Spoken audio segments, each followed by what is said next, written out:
তোমাদের এইচএসসি সিলেবাসে এমন একটা টপিক আছে যেই টপিকে তোমাকে সাধারণ হওয়া সম্ভব না, তুমি সাধারণ ছাত্র হতে পারবা না, তোমাকে একজন সাংবাদিক হইতে হবে। তুমি যদি সাংবাদিক হইতে পারো তাহলে তুমি এইখানে ফুল মার্কস পাবা, 8-এর মধ্যে 8 পাবা। সো প্রাণপ্রিয় শিক্ষার্থীরা, আজকে থেকে সবাই সাংবাদিক, আজকে থেকে সবাই কি সাংবাদিক, কমেন্ট শুরু করে দাও। আজকে থেকে আমরা সবাই কি জার্নালিস্ট। তো আসো, এইখানে তোমরা যদি ভালো মার্ক পেতে চাও তাহলে হচ্ছে এই 5টা জিনিস মেনটেন করতে হবে।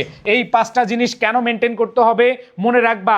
একটা রিপোর্ট বা প্রতিবেদন লিখতে হলে তোমাকে অবশ্যই হেডলাইনটা অনেক ক্যাচি দিতে হবে। হেডলাইনটা অনেক কি দিতে হবে? ক্যাচি দিতে হবে।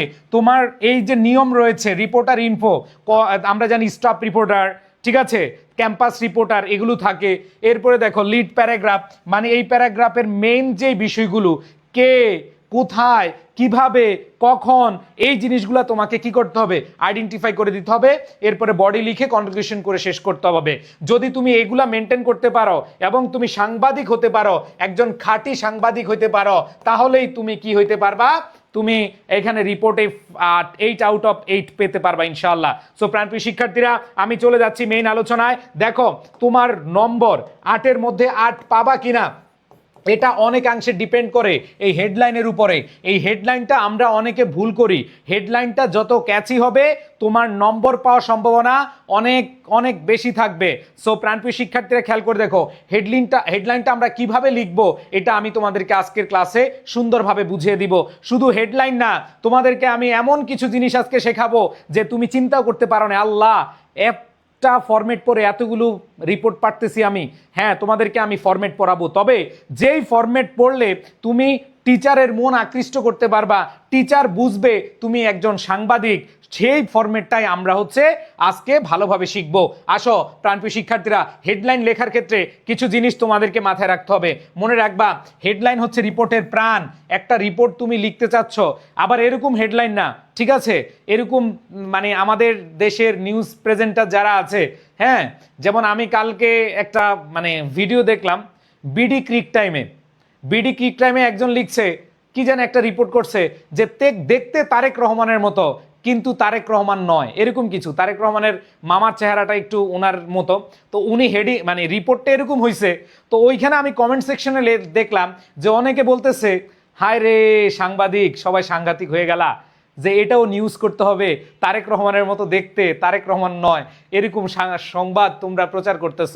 তো এরকম বিষয়গুলো তোমরা মাথায় রাখতে হবে যে ওই যে আমরা ক্লিকবেট বা হচ্ছে ক্লিকেবল যে কোনো একটা নিউজ আমরা যখন দেখি, হেডিংটা খুব জোস, ঠিক আছে, দেখুন ভিডিও সহ। তো ভিডিও সহ দেখতে গিয়ে দেখা যায় তোমার পড়াশোনা, ঠিক আছে, এ কি করলো মামুন, এ কি করলো লায়লা, এ কি করলো হিরো আলম, এ কি করলো, এই যে এ কি করলো, ঠিক আছে, এই যে তোমরা ক্লিকেবল নিউজগুলাতে কি করো, নক করো, ঠিক আছে। এরপরে বলো দেখুন পরিমণির কততম বিয়ে হতে যাচ্ছে, এই যে দেখুন পরিমণির কততম বিয়ে হতে যাচ্ছে, এগুলাই হচ্ছে আমরা বলি ক্যাচি। কিন্তু এই ক্যাচি দিয়ে পরীক্ষার হলে ভালো নাম্বার পাওয়া যাবে না। তোমাকে মার্জিত ক্যাচি লাইন দিতে হবে, যেখানে এখানে শর্ট এবং ক্লিয়ার হবে এবং সেটা ফ্রেজ আকারে লিখতে হবে। পুরো একটা সেন্টেন্স লিখে দিলা, ঠিক আছে, ওই সেন্টেন্স লিখলে তোমার হেডলাইন হবে না। এরপর দেখো, প্রেজেন্ট টেন্সে লেখার চেষ্টা করবা, আর হেডলাইনে কোনো ফুল স্টপ দেওয়া যাবে না, কারণ তুমি ফুল স্টপ দিবা হচ্ছে একটা সেন্টেন্সের পরে। তো এইখানে আমরা যেহেতু সেন্টেন্সই লিখতেছি না, একটা ফ্রেজ লিখতেছি, দ্যাট মিনস এইখানে আমাদের ফুল স্টপ হবে না। সো এই কয়েকটা জিনিস তুমি যদি মাথায় রাখা হেডলাইন লিখো, দেখবা যে টিচার তোমার হেডলাইন দেখাই 2 নাম্বার এমনি দিয়ে দিবে, ঠিক আছে। সো এটা আসলে ডিপেন্ড করতেছে। সো প্রাণপ্রিয় শিক্ষার্থীরা, আমরা আজকে অনেকে ভাবতেছে ভাইয়া আজকে কিভাবে পড়াবেন। দেখো, তোমাদের খুশির সংবাদ যেটা, যে ভাইয়া ফরম্যাট পড়াবেন কিনা। তোমরা ফরম্যাট অনেকেই পছন্দ করো, তোমরা অনেকেই ফরম্যাট দেখতে চাও। সো আমি ফরম্যাট দেখাবো, কোনো সমস্যা নাই, তবে এই কথাগুলো তোমাকে মানতে হবে, তোমাকে জানতে হবে। খেয়াল করে দেখো ভাইয়া আপুরা, আমাদের পরবর্তীতে আরেকটা জিনিস খেয়াল করতে হবে, যেমন স্টাফ করেসপন্ডেন্ট লিখি, ঠিক আছে, অথবা স্টাফ রিপোর্টার লিখি, অথবা ক্যাম্পাস রিপোর্টার লিখি। তো এই জিনিসগুলো আমরা কিন্তু সুন্দরভাবে আমরা শিখে নিতে পারবো, কোনো সমস্যা নাই। সো প্রাণপ্রিয় শিক্ষার্থীরা, খেয়াল করে দেখো, এই জিনিসগুলা তোমরা হচ্ছে মনোযোগ দিয়ে লিখার চেষ্টা করবা। আমি আবার বলতেছি, রিপোর্ট লিখার ক্ষেত্রে অবশ্যই তুমি কিছু জিনিস মাথায় রাখবা। রিপোর্টের হেডলাইন কখনো সেন্টেন্স আকারে হতে পারে না। যখন সাবজেক্ট ভার্ব আছে, সাদিয়া আক্তার বলছে, দাঁড়াও, সাদিয়া আক্তার বলছে স্যার গল্প না করে শর্টে পড়ান। সাদিয়া ম্যাডাম, আপনার ক্লাস করা লাগবে না ভাই, আমি গল্প ছাড়া ক্লাস নিতে পারি না। এখানে কি গল্প হয়েছে? তোমাকে বোঝানোর জন্য একটা গল্প আনলাম, তাহলে তোমাকে সাসপেন্ড করে দেই, তুমি 15 মিনিটের জন্য সাসপেন্ডেড থাকো, নাকি ব্যান করব? আচ্ছা, ছোট্ট একটা পানিশমেন্ট দিলাম, ওকে দিয়ে দিলাম। ভাইরে ভাই, বুঝানোর স্বার্থে একটু মামুন লাইনের কথা আনলাম, সেটাতে কি একটা অবস্থা। সো যাই হোক, আপুরে সাসপেন্ড করলাম, সরি। আসো, সো আমরা যেটা বলছিলাম ভাইয়া, তুমি রিপোর্ট রাইটিংয়ের ক্ষেত্রে এই বিষয়গুলো মাথায় রেখে আনসার করবা। তবে আরও কয়েকটা জিনিস তোমাদেরকে বলি, রিপোর্ট লেখার সময় তখন তুমি আমি, আমরা এগুলো ইউজ করবা না। কারণ এইখানে রিপোর্ট রাইটিং মানে হচ্ছে তুমি একজন সাংবাদিক, তোমাকে এমনভাবে প্রতিবেদনটা তৈরি করতে হবে যাতে করে যে কেউ মানে বুঝতে পারে যে এটা আসলে এটা আসলেই তুমি রিপোর্ট লিখেছ, তুমি গল্প লিখছো না। ওকে, সো এখানে আসো, আমরা আজকের ক্লাসে কি কি পড়তে যাচ্ছি, কি কি শিখতে যাচ্ছি, আসো তোমাদেরকে আমি এখন সেইভাবে শেখাবো, সেইভাবে দেখাবো। প্রাণপ্রিয় শিক্ষার্থীরা, তোমরা সবাই আসলে ফরম্যাট এবং ট্রিক্স চাও, তাই না? আসো, আজকেও আমি তোমাদেরকে সেই ট্রিক্সটাই দিচ্ছি, ইনশাল্লাহ তোমরা অনেক ভালো করবা। খেয়াল করে দেখো, আমি তোমাদেরকে শুরুতে দেখাবো যে দুর্ঘটনা ও প্রাকৃতিক দুর্যোগ রিলেটেড যে রিপোর্টগুলো আসে সেগুলো তুমি কিভাবে লিখবা। দেখো, দুর্ঘটনা, খেয়াল করে দেখো, দুর্ঘটনা এগুলো খুবই ইম্পর্টেন্ট। এই বছর তোমাদের এইচএসসি পরীক্ষায় খুবই ইম্পর্টেন্ট এগুলা। খেয়াল করে দেখো কি বলা আছে, দেখো, দুর্ঘটনা ও প্রাকৃতিক দুর্যোগ। দেখো, মাইলস্টোন স্কুল অ্যান্ড কলেজে যেই বিমান দুর্ঘটনা হয়েছিল, ক্র্যাশ করেছিল, এটা আমরা সবাই জানি, তাই না? সো এইটা তোমাদের ইম্পর্টেন্ট আছে। সো আমি টেস্ট পেপার অ্যানালাইসিস করে এমন কিছু রিপোর্ট নিয়েছি এবং আমি তোমাদেরকে ক্লাসে পড়ায় দিব ইনশাআল্লাহ। সো প্রাণপ্রিয় শিক্ষার্থীরা, খেয়াল করে দেখো ভাইয়াপুরা, যে যে প্লেন ক্র্যাশ, তারপর হচ্ছে বোট ক্যাপসাইজ, কর্ণফুলী নদীতে নৌকা ডুবি, অথবা কোনো একটা লঞ্চ ডুবি, এখানে বোট না হয়ে হচ্ছে লঞ্চ ডুবি হইতে পারে, ঠিক আছে? সো এখানে আমরা দেখেছি কয়েকদিন আগে লঞ্চ ডুবেছিল, হ্যাঁ। এরপরে খেয়াল করে দেখো ফায়ার অ্যাক্সিডেন্ট, তারপর দেখো আর্থকোয়াক, রোড অ্যাক্সিডেন্ট, এই যে এই টাইপের যেগুলো আছে, এই টাইপের রিপোর্টটা লিখতে হলে তুমি জাস্ট একটা টেকনিক ইউজ করবা। কয়টা টেকনিক ভাইয়া? একটা টেকনিক ইউজ করবা। আশা করি একটা টেকনিক ইউজ করলে তোমাদের একবার ইজি হয়ে যাবে। ওকে, আসছি, হ্যাঁ, যেটা বলছিলাম ভাইয়া, আসো এই একটা টেকনিক, আসো তোমরা জাস্ট এই ফরম্যাটটা পড়বা। দেখো আমার ফরম্যাটটা তোমরা এখানে দেখতে পাচ্ছ মনে হয়, দেখো আমি এই ফরম্যাটটা তোমাদেরকে দেখাবো, তোমরা এই ফরম্যাটটা পড়ার চেষ্টা করবা। জাস্ট এই একটা ফরম্যাট, দেখো ফরম্যাটটা কি, সবাই খাতা কলম নাও এবং আমার সাথে সাথে লিখবা, ঠিক আছে? ওকে, সবাই ফরম্যাটটা দেখো এবং আমার সাথে লিখবা। আসো, রেডি, 3 2 1 গো। আমরা এখন মেইন আলোচনায় চলে গেছি প্রাণপ্রিয় শিক্ষার্থীরা। খেয়াল করে দেখো, দুর্ঘটনা রিলেটেড যদি কোনো রিপোর্ট আসে, খেয়াল করে দেখো, দুর্ঘটনা রিলেটেড যদি কোনো রিপোর্ট আসে তাহলে তুমি কি লিখতে পারো? ডিভাস্টেটিং, দেখো ডিভাস্টেটিং একটা মর্মান্তিক, এরপর হচ্ছে ইনসিডেন্ট নেম, ধরো এখানে ফায়ার অ্যাক্সিডেন্ট হইতে পারে, এইখানে হচ্ছে আর্থকোয়াক হইতে পারে, এখানে প্লেন অথবা এয়ারপ্লেন অ্যাক্সিডেন্ট হতে পারে, ঠিক আছে? তার মানে আমরা এতক্ষণে যেই জিনিসগুলা দেখলাম দুর্ঘটনা, এইটা তুমি বসিয়ে দিবা ডিভাস্টেটিং, এরপর ইনসিডেন্ট নেম, এইখানে তুমি ফরম্যাটে এটা ড্যাশ ড্যাশ দিয়ে রাখো, হ্যাঁ। তাইলে দেখো ডিভাস্টেটিং ড্যাশ অকার্ড ইয়েস্টারডে, খেয়াল করে দেখো, ঘটেছিল, দুর্ঘটনা ঘটেছিল, এখানে দুর্ঘটনার নামটা লিখবা, দুর্ঘটনার কি নামটা লিখবা। এরপরে দেখো, তাইলে ভাইয়া ডিভাস্টেটিং ড্যাশ অকার্ড ইয়েস্টারডে, গতকাল, অ্যাট অ্যাপ্রক্সিমেটলি একটা টাইম দিবা, ইন লোকেশন একটা লোকেশন দিবা। প্রাণপ্রিয় শিক্ষার্থীরা খেয়াল করে দেখো, যদি যদি ভাইয়া পিডিএফ পাই না, শেয়ার যারা করেছে সবাই পাওয়ার কথা, যারা শেয়ার করেছ আসো খেয়াল করে দাও ভাইয়া, একটু মনোযোগ দাও, আমি পিডিএফ কোথায় থাকবে, কিভাবে পাবা সবই আমি বলে দিব, জাস্ট একটু আমার সাথে পড়ো ভাইয়া, ক্লাসের পড়া ক্লাসে পড়ে ফেলো প্লিজ, সবাই একটু আমার সাথে পড়ো, ক্লাসের পড়া ক্লাসে পড়ো।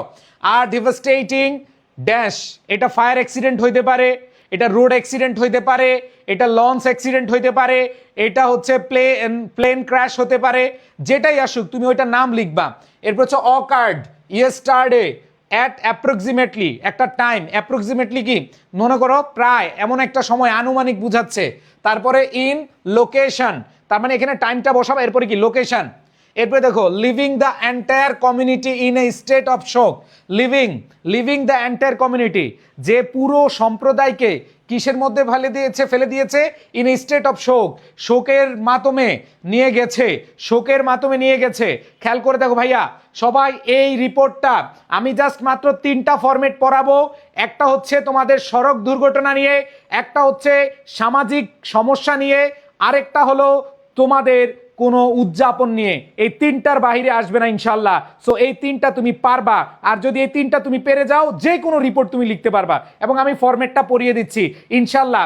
এই ফরম্যাটটা তুমি অনেক অনেক ভালোভাবে লিখে আসতে পারলে তুমি নম্বর পাবা, অনেক ভালো নম্বর পাবা। খেয়াল করে দেখো ভাইয়া, তাইলে দেখো এইখানে প্রথম 4টা লাইনে কি বলেছে, আর ডিভাস্টেটিং, একটা মর্মান্তিক, এরপরে ফায়ার অ্যাক্সিডেন্ট বলতে পারো, রোড অ্যাক্সিডেন্ট বলতে পারো, ঠিক আছে, জেট প্লেন ক্র্যাশ বলতে পারো, যেটাই বলো, অকার্ড ইয়েস্টারডে অ্যাট অ্যাপ্রক্সিমেটলি, একটা টাইম দিবা, লোকেশন দিবা। এরপর হচ্ছে লিভিং দ্য এন্টায়ার কমিউনিটি, হ্যাঁ এন্টায়ার কমিউনিটি, পুরো জাতিকে কি করেছে, ইন স্টেট অফ শোক, শোকের মাধ্যমে ভাসিয়েছে। এবার দেখো দ্য ইনসিডেন্ট কজড, এই যে ঘটনাটি ঘটেছে ওয়াইড স্প্রিড প্যানিক, দেখো প্যানিক, খেয়াল করে দেখো এইখানে বলেছে, সবাই একটু খেয়াল করে দেখো ভাইয়া, শোক মানে হচ্ছে শোক আরে শোক বার্তা। সো খেয়াল করে দেখো এইখানে সবাই একটু খেয়াল করে দেখো ভাইয়া, একটু ফরম্যাটটা পড়ো, যদি হচ্ছে ফরম্যাটটা পড়তে পারো তাহলে তুমি এগুলা যে কোনো কিছু লিখতে পারবা সুন্দরভাবে। আসো প্রাণপ্রিয় শিক্ষার্থীরা, আমরা যে জিনিসটা বলছিলাম, ওকে খেয়াল করে দেখো কি বলেছে, এইখানে বলেছে the incident caused wide speed panic and significant damage within moments, যে মুহূর্তের মধ্যে আমরা বলি এই প্যানিক হয়েও না, আল্লাহ ভরসা। বিশেষ করে আমি তোমাদেরকে বলি যে উত্তরায় মাইলস্টোন যেই বিমান দুর্ঘটনা ঘটেছে, যে ক্র্যাশটা হয়েছিল, আমি হচ্ছে গিয়েছিলাম উত্তরের কাছেই। সো আমি জাস্ট বিমানটার ঘটনা শোনার পরে মনে হয় যে আমার শরীরটা মানে কাঁপতেছিল। সো তোমাদের এই ঘটনাটা হয়েছে, ঠিক আছে, তোমাদের এই ঘটনাটা কি ঘটেছে না, যে ভাইয়া যখন এই ঘটনাটা শুনেছ, যখন নিউজ দেখেছ, তোমরা কি আসলেই ভালো লেগেছে? তোমাদের ভালো লাগে না? তাইলে খেয়াল করে দেখো কি লিখেছে, the incident caused wide speed panic and significant damage within moments, যে মুহূর্তের মধ্যে অনেক ক্ষয়ক্ষতি করিয়েছে। According to the I witnessed, দেখো প্রত্যক্ষদর্শী, আই উইটনেসেস অর্থ কি? প্রত্যক্ষদর্শী। আই উইটনেস অর্থ কি? প্রত্যক্ষদর্শী। তাহলে প্রত্যক্ষদর্শীদের মতে দ্য ইনসিডেন্টের নাম লিখবা। এইখানে রোড অ্যাক্সিডেন্ট হতে পারে, এখানে তোমার লঞ্চ অ্যাক্সিডেন্ট হতে পারে, এখানে বোট অ্যাক্সিডেন্ট হতে পারে, যেটাই হোক খেয়াল করে দেখো দ্য ড্যাশ ইনসিডেন্ট, এখানে ইনসিডেন্টের নাম লিখবা। হ্যাপেন্ড সো সাডেনলি দ্যাট, এটা এতই দ্রুত ঘটেছিল যে victims had very little time to react or escape the danger, যে এটা এত তাড়াতাড়ি বা মুহূর্তের মধ্যে ঘটেছিল যে যারা ভিকটিম রয়েছে, যারা শিকার হয়েছে, দুর্ঘটনা শিকার, হ্যাড ভেরি লিটল টাইম, খুবই কম সময় ছিল, react or escape the danger, এই বিপদ থেকে বাঁচার জন্য তারা খুবই কম সময় পেয়েছিল। ঠিক আছে, এরপরে খেয়াল করে দেখো ভাইয়া, সো ফার, এবার দেখো অ্যাটলিস্ট ড্যাশ পিপল, ধরো তোমার ওই দুর্ঘটনায় 2 জন মারা গেল, 3 জন মারা গেল, 5 জন মারা গেল, তো তুমি এইখানে ভাইয়া এখানে হেডলাইন কই? আরে ভাই হেডলাইন কি সবগুলো সেম হবে নাকি? হেডলাইন কি সব সেম হবে? এটা তো ফরম্যাট, ভেতরের অংশ বডি, হেডলাইন তো একটু পরে শেখাবো। তোমার রিপোর্টের নাম না যায় না তুমি হেডিং লিখতে পারবা? সো হেডিং একটু পরে শেখাচ্ছি। ইমরান খান, নায়ক খান, একটু পরে। ভাইয়া একটু ধৈর্য ধরে শোনা প্লিজ, পুরো ক্লাসটা করো ভাইয়া, সব কিছু তোমাদেরকে বুঝিয়ে দিব। আসো একটু মনোযোগ দাও ভাইয়া প্লিজ। তো খেয়াল করে দেখো ভাইয়া প্লিজ, দেখো the dash happened so suddenly that victims had very little time to react or escape the danger. আমি তোমাদেরকে একটু বেশি পড়াচ্ছি যাতে করে তোমরা লিখতে পারো, খাতায় লিখতে পারলে ভালো হবে। এরপর দেখো so far at least dash number, এখানে নাম্বার দিবা, ধরো 3 people have been tragically confirm death, যে একেবারে স্পট ডেথ বলতে পারো, যে 3 জন হচ্ছে মারা গিয়েছে, and many others have sustain crucial injuries, অনেকে কি হয়েছে? গুরুতর, ক্রুশিয়াল ইনজুরিজ মানে কি? গুরুতর আহত হয়েছে, গুরুতর কি? আহত হয়েছে। এরপর বলছে local fire service and civil defence, যে আমরা জানি কোনো দুর্ঘটনা ঘটলেই কি সিভিল ডিফেন্স অথবা ফায়ার সার্ভিস এসে হাজির হয়, তাই না? সো এইখানে civil defence units arrive promptly at the spot, ওই দেখো ওই জায়গাটি বা ওই স্থানে দ্রুতই হচ্ছে কি সিভিল ডিফেন্স অথবা ফায়ার, যদি ফায়ার রিলেট হয় তাহলে ফায়ার সার্ভিস দিবা, আর ফায়ার রিলেটেড হলে ফায়ার সার্ভিস দেওয়ার দরকার নাই। ঠিক আছে ভাইয়া, একটু ধীরে পড়াবেন। আচ্ছা তোমরা লিখতে থাকো, যদি না লিখতে পারো সমস্যা নাই, পিডিএফটা তো আমি দিয়ে দিচ্ছি। এই পিডিএফটা আমাদের হচ্ছে শিউরে প্লাস বই, আর যদি তুমি পিডিএফটা নাও পাও, শিউরে প্লাস বই সাজেশন বইটা ওইখান থেকে এটা দেওয়া, ওইখান থেকে আমি পড়াচ্ছি। সো খেয়াল করে দেখো কি বলেছে, যে তারা খুব দ্রুততার সহিত ওই স্থানে এসেছিল। এইবার দেখো কি বলেছে, টু ইনিশিয়েট রেস্কিউ অপারেশন, তারা ইনিশিয়েট রেস্কিউ মানে হচ্ছে উদ্ধার কার্য। তাহলে দেখো তারা উদ্ধার কার্য পরিচালনা করার জন্য খুব দ্রুতই চলে এসেছিল স্পটে বা ঘটনাস্থলে। এইবার দেখো কি বলেছে, the injured were immediately rushed. খেয়াল করে দেখো দ্য ইনজুর্ড, দেখো কি বলেছে, দ্য ইনজুর্ড, দেখো এইখানে কি বলেছে, কি লিখবা, এই যে এখানে দ্য ইনজুর্ড, যারা আহত, were immediately rush to nearby hospitals, যে যারা হচ্ছে আহত ছিল তাদেরকে তৎক্ষণাৎ বা তাৎক্ষণিকভাবে যে কাছাকাছি যে হসপিটাল রয়েছে হসপিটাল নিয়ে যাওয়া হয়ে গেছিল। Where some are reported to be unstable condition, যে এদের মধ্যে অনেকের অবস্থা শোচনীয় ছিল, অনেকের অবস্থা কি ছিল, শোচনীয় ছিল। সো এখানে খেয়াল করে দেখো, তাহলে where some are reported to be unstable condition, যে এর মধ্যে অনেকের কি অবস্থা ছিল, শোচনীয় অবস্থা ছিল। এরপরে বলেছে রিলেটিভস অফ দ্য ভিকটিমস, দুর্ঘটনার শিকারের যারা শিকার হয়েছে তাদের যেই আত্মীয় স্বজন রিলেটিভস, ওয়ার সিন দেখো wailing in grip near the spot, যে এইখানে এই যে ওয়েলিং মানে হচ্ছে কি হাহাকার, যে রিলেটিভরা মানে হচ্ছে যারা আত্মীয় স্বজন ছিল, যারা দুর্ঘটনার শিকার হয়েছে তাদের আত্মীয় স্বজনরা কি করেছিল, হাহাকার করতেছিল, আর্তনাদ করছিল। এইখানে দেখো ওয়েলিং ইন গ্রিপ হচ্ছে আর্তনাদ করা, কান্নায় হাহাকার করা, আর্তনাদ করা। সো এখানে আমাদের কি হবে, যে তারা ওই ঘটনাস্থলে কি করতেছিল, তারা হচ্ছে আর্তনাদ করেছিল, তারা দুঃখে আর্তনাদ করতেছিল। এবার দেখো কি বলেছে, যে দ্য লোকাল অ্যাডমিনিস্ট্রেশন, স্থানীয় প্রশাসন, হ্যাজ এক্সপ্রেস ডিপ কন্ডোলেন্স, যে স্থানীয় প্রশাসন হ্যাজ এক্সপ্রেসড প্রকাশ করেছিল ডিপ কন্ডোলেন্স গভীর দেখো সহমর্মিতা, শোক বেদনা টু দ্য বেরিভড ফ্যামিলিজ।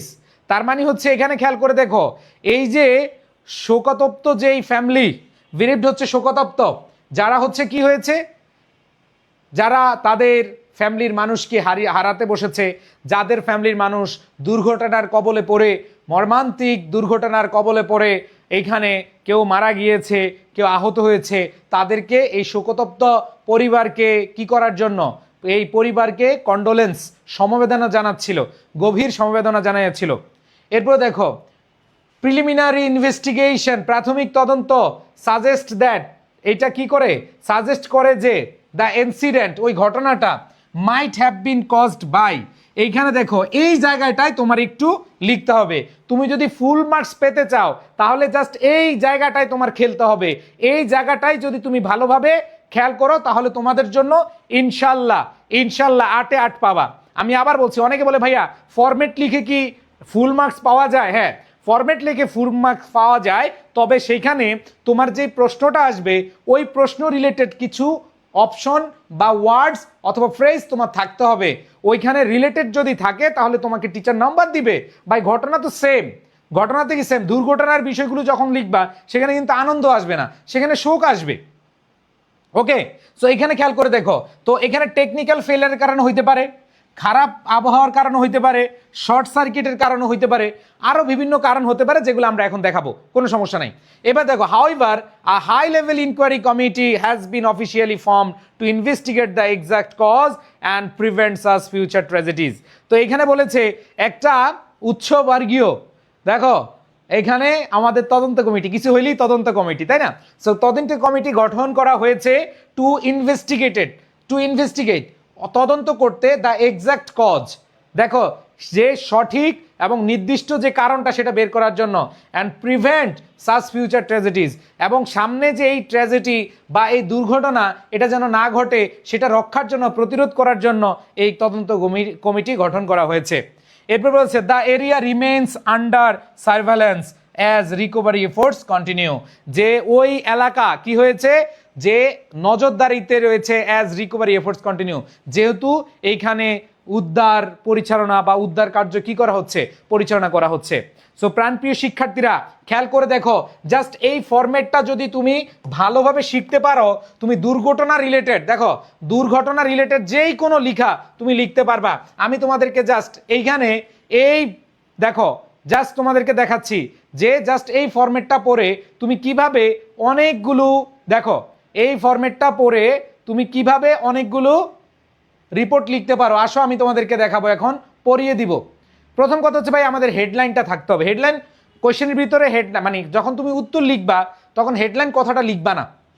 দেখো তুমি যখন উত্তর লিখবা তখন হেডলাইন কথাটা কি লিখবা না, কারণ এইখানে তোমাদের মাথায় রাখতে হবে তুমি যদি হেডলাইন কথাটা লিখো তাহলে হচ্ছে টিচার কিন্তু তোমার উপর রাগ করতে পারে, তোমার উপরে কি রাগ করতে পারে। সো এই জন্য তোমার কি করতে হবে, হেডলাইন কথাটা লেখার দরকার নাই। এখন আসো প্রাণপ্রিয় শিক্ষার্থীরা, দেখো এইখানে আমরা হেডলাইন বাদ দিলাম। যেমন ধরো tragic boat capsize in Karnaphuli, ঠিক আছে। এই যে তোমাদেরকে একটু আমি দেখালাম যে আমাদের দুর্ঘটনাজনিত যেই রিপোর্টগুলো আসে এই রিপোর্টগুলো কি হইতে পারে, প্লেন ক্র্যাশ, বোট ক্যাপসাইজ মানে হচ্ছে নৌকা ডুবি, তারপর দেখো fire accident, earthquake, road accident, এরকম দুর্ঘটনা যদি আসবে, যদি দুর্ঘটনা রিলেটেড আসে তাহলে 100% এই ফরম্যাটটা দিয়ে আসলে তুমি নম্বর পাবা ইনশাআল্লাহ, কারণ আমি তোমাদেরকে সেভাবে লিখে দিয়েছি। আর এই পিডিএফ থেকে যেভাবে লেখা আছে সেইভাবে যদি তুমি লিখতে পারো ইনশাআল্লাহ ভালো একটা মার্ক পাবা। ওকে, অনেকে বলতেছে ভাইয়া লিখতে পারিনি, আচ্ছা লিখতে পারবা, কোনো সমস্যা নাই। দেখো কোনো লিখা যারা লিখতে পারছো না কোনো সমস্যা নাই, আমি তোমাদেরকে লিখে দিব। আর তোমরা আগামী অলরেডি প্রি অর্ডার শুরু হয়ে গেছে, শিওর এ প্লাস সাজেশন বইটা প্রি অর্ডার শুরু হয়ে গেছে। তোমাদেরকে বলছিলাম যে তোমরা 00198744646 এই নম্বরে হোয়াটসঅ্যাপ করবা, শিওর এ প্লাস সাজেশন বইটা তোমরা ওইখানে পেয়ে যাবা ইনশাল্লাহ। সো প্রাণপ্রিয় শিক্ষার্থীরা দেখো, আমরা এই যে দুর্ঘটনা রিলেটেড যেগুলো আছে এগুলো আসলে আমরা হেডিংটা কিভাবে দিতে পারি। যেমন এখানে তুমি ট্র্যাজিক কথাটা লিখবা, বোট ক্যাপসাইজ, ওইখানে লেখা ছিল কি বোট ক্যাপসাইজ, আর তুমি বলবা কি ট্র্যাজিক বোট ক্যাপসাইজ। যে ট্র্যাজিক কথাটা লিখতেছো, এই যে মর্মান্তিক লিখতেছো, এই ট্র্যাজিক কথাটার কারণে তোমার টিচার কিন্তু কি তোমার প্রতি আকৃষ্ট হয়ে যাবে, আল্লাহ এই লোকটা ট্র্যাজিক লিখছে, ওয়াও, তাহলে ওর একটা নাম্বার দিতে হবে, ঠিক আছে।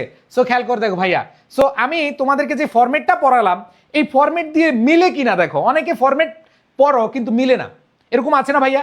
অনেকে অনেক ফরম্যাট পড়ো কিন্তু যখন তুমি লিখতে যাও তখন মিলে না। আসো কিভাবে তুমি লিখবা, আসো প্রাণপ্রিয় শিক্ষার্থীরা, ধরো এটা আসলো বোট ক্যাপসাইজ ইন কর্ণফুলী, ধরো কর্ণফুলী নদীতে নৌকা ডুবি হলো, তাহলে তুমি শুরুতে কি লিখবা, আর ডিভাস্টেটিং, দেখো তাহলে তুমি লিখো এখানে আর ডিভাস্টেটিং। এবার দেখো ইনসিডেন্টের নাম লিখলা, বোট ক্যাপসাইজ, দেখতে পাচ্ছ। এরপরে দেখো অকার্ড লিখলাম, ইয়েস্টারডে লিখলাম, অ্যাট অ্যাপ্রক্সিমেটলি লিখলাম। এবার একটা টাইম তুমি বসায় দাও, ধরো এখানে আমি দিলাম কি 5টা PM, বিকাল 5টায় দিলাম। এবার আসো কোথায়, লোকেশন দিলাম কর্ণফুলী। এতটুকু সবাই বুঝতে পেরেছো কিনা, এই 2 লাইন সবাই বুঝতে পেরেছো কিনা ভাইয়া? ভাইয়া আমি বলতেছি মনোযোগ দিয়ে ক্লাস করো, তুমি 100% পারবা, তুমি রিপোর্ট রাইটিং পারবা ইনশাল্লাহ, আমি বলে দিলাম 100% তুমি পারবা। দেখো ভাই আমি এটা পড়াইছি একরকম, এটাকে আলাদা পড়াচ্ছি না, তুমি যে কোনো দুর্ঘটনা রিলেটেড তুমি লিখতে পারবা ইনশাল্লাহ। ভাইয়ার কথাগুলো শুনো, ভাইয়া যেভাবে পড়াচ্ছি সেভাবে তুমি লিখো, তুমি ভালো করতে পারবা ইনশাল্লাহ। খেয়াল করে দেখো এইখানে বলেছে ভাইয়া, এতটুকু সবাই বুঝছো কিনা। এবার দেখো living the entire community in state of শোক, তাহলে খেয়াল করে দেখো living the entire community in state of শোক লিখছো না ভাইয়া? তার মানে এই ফরম্যাট দিয়ে মিলতেছে কিনা, সবাই বলো মিলতেছে কিনা, ইয়েস অর নো? ইয়েস। এবার আসো, এরপরে তুমি দেখবা যে কি লেখা আছে, the incident caused widespread panic and significant damage within moments. তাহলে দেখো the incident caused widespread panic and significant damage within moments লিখলাম। এইবার আসো অ্যাকর্ডিং টু, এবার দেখো অ্যাকর্ডিং টু উইটনেসেস, এবার ইনসিডেন্টের নাম লিখবা। এই যে ইনসিডেন্টের নাম আমরা কি লিখলাম, বোট ক্যাপসাইজ অথবা বোট অ্যাক্সিডেন্ট যেটাই বলো, তাহলে এই বোট ক্যাপসাইজের নাম লিখবা। এরপর দেখো happened so suddenly that victims had very little time to react or escape the danger. তাহলে তুমি এখানে কি বলতে পারো যে দেখো যে that victims had very little time to react and escape the danger. তাহলে ভাইয়া মিলতেছে কিনা, আচ্ছা আচ্ছা, হেডলাইনে একজন বলছে ভাইয়া 3 ডেড, 3 জন মারা গেছে। তো তোমরা দেখো না রিপোর্ট লেখার সময় 3 জন নিহত লিখে কি লঞ্চ ডুবি, কি বলে বুড়িগঙ্গায় লঞ্চ ডুবি 3 জন নিহত বলি না আমরা? সো এখানে 3 ডেড দিয়েছে। এবার আসো খেয়াল করে দেখো, এবার দেখো সো ফার অ্যাটলিস্ট 3 নাম্বার, যদি এখানে তুমি 4 জন দাও 4 জন দিতে পারো, 5 জন দিলে 5 জন দিতে পারো, কোনো সমস্যা নাই। তাহলে দেখো 3 people have been tragically confirm dead, যে এর মধ্যে 3 জন হচ্ছে একবারে কি টোটালি কি মৃত, টোটালি কি মৃত। এরপর দেখো and many others have sustained critical injuries. দেখো এখানে দেখো তুমি লিখতেছো সেম কথাটা লিখতেছো। এবার দেখো এখানে local fire and civil defence, তুমি যদি ফায়ার না দাও, অনেকে বলে ভাইয়া যেহেতু এখানে যেহেতু ভাইয়া লঞ্চ ডুবছে নৌকা ডুবছে তাহলে আমি ফায়ার লিখলাম না, তাহলে তুমি ধরো লিখলা লোকাল সিভিল ডিফেন্স, ঠিক আছে, নিরাপত্তা ইউনিট, ঠিক আছে, নিরাপত্তা units arrived promptly at the spot to initiate rescue operation, তাহলে এখানে তুমি কি লিখলা রেস্কিউ অপারেশন লিখলা। দেখো সেম জিনিসই আমরা লিখতেছি, সেম তোমাদেরকে আমি যেটা পড়িয়েছি ওইটাই তোমাদেরকে দেখাচ্ছি, এবং তুমি আমার সাথে পড়ো, তোমার ক্লাসের পড়া ক্লাসে শেষ হয়ে যাবে। আমি একটা না দুইটা না তিনটা না 4-5টা পড়াবো, এই দুর্ঘটনা রিলেটেড তোমার ক্লাসের পড়া ক্লাসে শেষ হয়ে যাবে। ধৈর্য ধরে পুরো ক্লাসটা দেখতে হবে। আসো প্রাণপ্রিয় শিক্ষার্থীরা, দেখো এইখানে আমরা কি পাচ্ছি, এইখানে আমরা এই রেস্কিউ পর্যন্ত দেখো অপারেশন পর্যন্ত পড়লাম। এবার বাকিগুলা কি ভিন্ন না? দেখো এখন আমরা হচ্ছে মিলিমিলি লিখবো। আসো মিলিমিলি লিখতেছি। দেখো এইখানে বলেছে, দেখো the injured were immediately rush to nearby hospitals where some are reported to be unstable condition. তাহলে এখানে দেখো তুমি কি বলবা, the injured were immediately rush to nearby hospitals where some are reported to be in unstable condition, ঠিক আছে। এরপর দেখো relatives of the victims were seen wailing in grip. Wailing in grip মানে কি দুঃখে আত্মহারা হচ্ছে। ভাই হেডলাইন শব্দটা কি লিখতে হবে? না না বাবা, হেডলাইন লিখতে হবে না শোনা। এবার আসো, এবার দেখো the local administration has express deep condolences. তাহলে তুমি দেখো the local administration has express deep condolences to the bereaved families. এই শোকাহত পরিবার, শোকাহত যে পরিবার তাদেরকে কি জানিয়েছে? সমবেদনা জানিয়েছে। এরপরে খেয়াল করে দেখো কি বলেছে, প্রিলিমিনারি ইনভেস্টিগেশন সাজেস্ট দ্যাট। এই প্রিলিমিনারি ইনভেস্টিগেশন সাজেস্টেড দ্যাট, এইখানে তোমার এই জায়গাটায় যে সবচেয়ে সুন্দরভাবে 2-1টা ওয়ার্ড লিখতে পারবা তাইলে মিলে গেল। দেখো preliminary investigation suggest that the mishap might, অথবা মিসহেপ না দিয়ে হচ্ছে দ্য অ্যাক্সিডেন্ট মাইট, অ্যাক্সিডেন্ট লিখতে পারো, ইনসিডেন্ট লিখতে পারো, মাইট have been caused a sudden. এইখানে দেখো এইখানে ব্যাড ওয়েদার দিতে পারো, অথবা সাডেন ওয়াইল্ড ওয়াইন্ড, যে একটা ঝড়ো বাতাস। ওয়াইল্ড ওয়াইন্ড মানে হচ্ছে কি ঝড়ো বাতাস। নৌকাডুবি কেন হয়েছে? ঝড়ো বাতাস, ঠিক আছে, ওকে, এই ঝড়ো বাতাসের কারণে এই নৌকাডুবি হয়েছে। তাহলে তুমি একটা কজ লিখে দিতে পারলে মিলে গেল। অনেকে আবার এখানে দিও না যে শর্ট সার্কিট, প্লিজ নৌকাডুবির ক্ষেত্রে শর্ট সার্কিট হবে না, ফায়ার অ্যাক্সিডেন্টের ক্ষেত্রে হইতে পারে। নৌকাডুবির ক্ষেত্রে তুমি দিতে পারো কি ভাইয়া, ব্যাড ওয়েদার দিতে পারো, অথবা এই সাডেন ওয়াইল্ড ওয়াইন্ড, যে একটা ঝড়ো বাতাস, একটা হঠাৎ আসমক একটা ঝড়ো বাতাসের কারণে নৌকাটা ডুবেছে। এরপরে খেয়াল করে দেখো ভাইয়া, এরপরে আমাদের কি আছে, however a high level inquiry committee has been officially formed to investigate the exact cause and prevent such future tragedies. The area remains under surveillance as recovery efforts continue. দেখো সেম লেখাটা লিখলাম। তাহলে ভাই প্রথম রিপোর্টটা সবাই বুঝছো? তাহলে এই ফরম্যাট দিয়ে মিলতেছে কিনা বলো, এই ফরম্যাট দিয়ে মিলতেছে কিনা ভাইয়া সবাই বলো, ফরম্যাট দিয়ে মিলতেছে? ওকে, থ্যাংক ইউ সো মাচ। এইবার আসো আমরা আরেকটা পড়বো। এখন ধরো আমরা এখন পড়বো আরেকটা। দেখো আমি এখন যদি তোমাদেরকে পড়াই হচ্ছে ফায়ার অ্যাক্সিডেন্ট। আচ্ছা ফায়ার অ্যাক্সিডেন্ট পড়ে নাকি আর্থকোয়াক পড়াই? দেখো আর্থকোয়াকটা একটু এখন রিসেন্ট অনেক বেশি হচ্ছে, তাই না? যেহেতু আর্থকোয়াক মানে হচ্ছে ভূমিকম্প বেশি হচ্ছে, এইটা আমরা একটু দেখি, এটা আমি তোমাদেরকে পড়িয়ে দিচ্ছি। দেখো ভাই সেম জিনিস লিখবা। প্রথম কথা হচ্ছে হেডলাইন, এই কথাটা লেখার দরকার নাই, শুধু হেডলাইনটা পাওয়ারফুল আর্থকোয়াক জর্জ সেভারেল। দেখো powerful earthquake George several district. আমরা বলি না, আমরা যখন নিউজ দেখি, আমরা যখন রিপোর্ট দেখি কোনো ইয়াতে টিভি চ্যানেলে বা হচ্ছে কোথাও যদি আমরা দেখি, তাহলে আমরা কি দেখতে পাই, যে দেশের বিভিন্ন জেলায় ভূমিকম্প অনুভূত, এরকম দেখো না ভাইয়া? বা সাজেশন বই কিভাবে পাবো ভাইয়া? সাজেশন বইটা তোমাদের যে নম্বরটা দিয়েছি ওই নম্বরে তুমি হচ্ছে নক দিয়ে তারপর বইটা নিবা। দেখো খেয়াল করে দেখো, এখানে বলেছে পাওয়ারফুল আর্থকোয়াক জলস সেভারাল ডিস্ট্রিক্ট। আমরা বলি না যে বিভিন্ন জেলায় ব্রেকিং ব্রেকিং এরপরে কি লেখা থাকে? বিভিন্ন জেলায় ভূমিকম্প অনুভূত, তাই না? তাহলে তুমি কি লিখবা? যে আর্থকোয়াক জলস অনুভূত সেভারাল ডিস্ট্রিক্ট। এইবার আসো বা স্টাফ রিপোর্টার, এরপরে এইটা। এখন বলে ভাই এটা কই পাবো? এই যে আর্থকোয়াক, এটা তোমার প্রশ্নে লেখা থাকবে, প্রশ্নে লেখা থাকবে, এটা কোনো সমস্যা নাই। বা এটা কত পৃষ্ঠা লিখবে? এটা মোটামুটি 2000 পেজ লিখবা। 2000 পেজ লিখলে মোটামুটি 8 8 দিবে। এটা কত পৃষ্ঠা লিখবি ভাই? এতটুকু লিখতে তোমার যতটুকু জায়গা লাগে অতটুকু লিখবা। পেজ নাই, পেজ গুনে গুনে নম্বর দেওয়ার দিন শেষ ভাই। এগুলো আগে হইতো, এখন পেজ গুনে গুনে নম্বর দেওয়ার যুগ নাই, বুঝছো ভাইয়া? সো পেজ গুনার ক্ষেত্রে এগুলো বাদ দিও। অনেকে কি করে জানো? পেজ বাড়ানোর জন্য ধরো এতটুকু লিখে, এতটুকু 4 পেজ লিখে ফেলে। ভাই রিপোর্ট, এটা তো প্রতিবেদন, এটা তো তুমি বই লিখতেছো না, বুঝছো? সো খেয়াল করে দেখো ভাইয়া, আমরা যে জিনিসটা বলছিলাম যে আমরা আসলে পারতেছি কিনা দেখো। সো আমরা হেডলাইন লিখলাম, স্টাফ রিপোর্টার লিখলাম, এরপরে স্থান দিলাম, লোকেশন দিলাম, মানে ডেট দিলাম, লোকেশন দিলাম। এবার দেখো আর ডিভাস্টেটিং আর্থকোয়াক অকার্ড, দেখো এইখানে দেখো are devastating incident name occurred yesterday approximately time location. তাহলে দেখো তুমি 5:17 AM দিলা, এরপরে সিলেট আর সারাউন্ডিং ডিস্ট্রিক্ট দিতে পারো, অথবা সিলেট অথবা মৌলভীবাজার দিতে পারো, অথবা সিলেটের পাশে নেত্রকোনা দিতে পারো, ঠিক আছে? এরপরে দেখো তুমি living the entire community in state of শোক, যে এই অর্থকের কারণে আমরা জানি ভূমিকম্প অনেকে মারা যায় না, সো এই ভূমিকম্পের কারণে মারা যায়, তাহলে এখানে শোক। The incident caused widespread panic and significant damage within moments as building shook violently.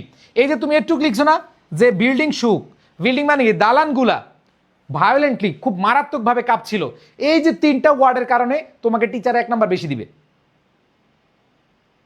বুঝাইতে পারছি ভাই? কত পেজ লিখবো তোমাদের ভাই? বোকারা বুঝে না কেন?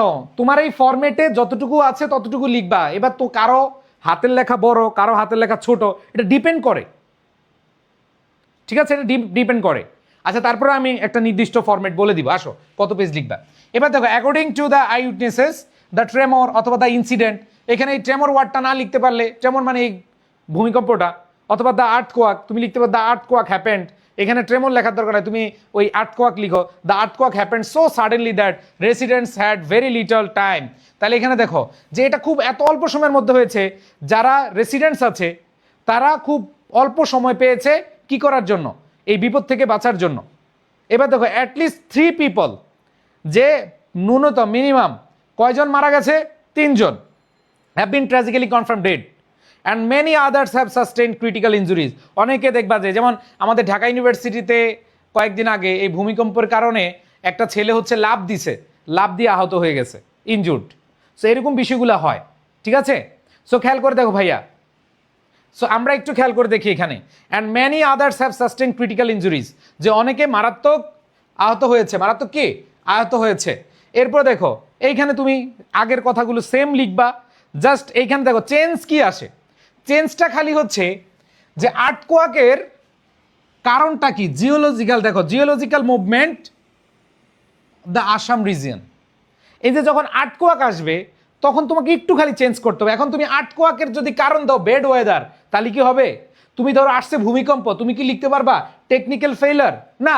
তুমি কি লিখতে পারবা শর্ট সার্কিট? শর্ট সার্কিটের কারণে আর্থকোয়াক হয়েছে, তুমি লিখতে পারবা? লিখতে পারবা না। তার মানে ভাইয়া দেখো তুমি কোন জিনিসগুলো লিখলে ভালো নম্বর পাবা সেটাই কিন্তু আমি দেখাচ্ছি। ও প্রাণপ্রিয় শিক্ষার্থীরা খেয়াল করে দেখো, এই ফরম্যাটটা যখন একবার পড়ে ফেলবা, এই ফরম্যাটটা পড়ে যখন তুমি আবার খাতায় লিখবা, খাতায় লিখার পরে তুমি প্রত্যেকটা টপিক, প্রত্যেকটা কোয়েশ্চেন যখন এভাবে নোট করবা, আমি হলফ দিয়ে বলে চিনতে চাই প্রাণপ্রিয় শিক্ষার্থীরা, দুর্ঘটনা রিলেটেড যেই প্রশ্নগুলো আসতে পারে তুমি এমনিই পারবা, তুমি এমনিই পারবারে ইনশাল্লাহ। খেয়াল করে দেখো, আমি তোমাদেরকে আরো 2-1টা জিনিস দেখাই। ধরো তোমাদের জন্য এই বছর রোড অ্যাক্সিডেন্ট খুবই খুবই ইম্পর্টেন্ট। সো রোড অ্যাক্সিডেন্ট আসলে আমরা কিভাবে লিখব? খেয়াল করে দেখো ভাইয়া আপুরা, রোড অ্যাক্সিডেন্ট যদি আসে তুমি কিভাবে লিখতে পারো? দেখো একই সিস্টেম, একই টেকনিক, একই ফরম্যাট, তুমি খালি হচ্ছে কপি পেস্ট করে দিয়ে আসবা। তাহলে তোমার নম্বর পাওয়া একেবারে ইজি হয়ে যাবে।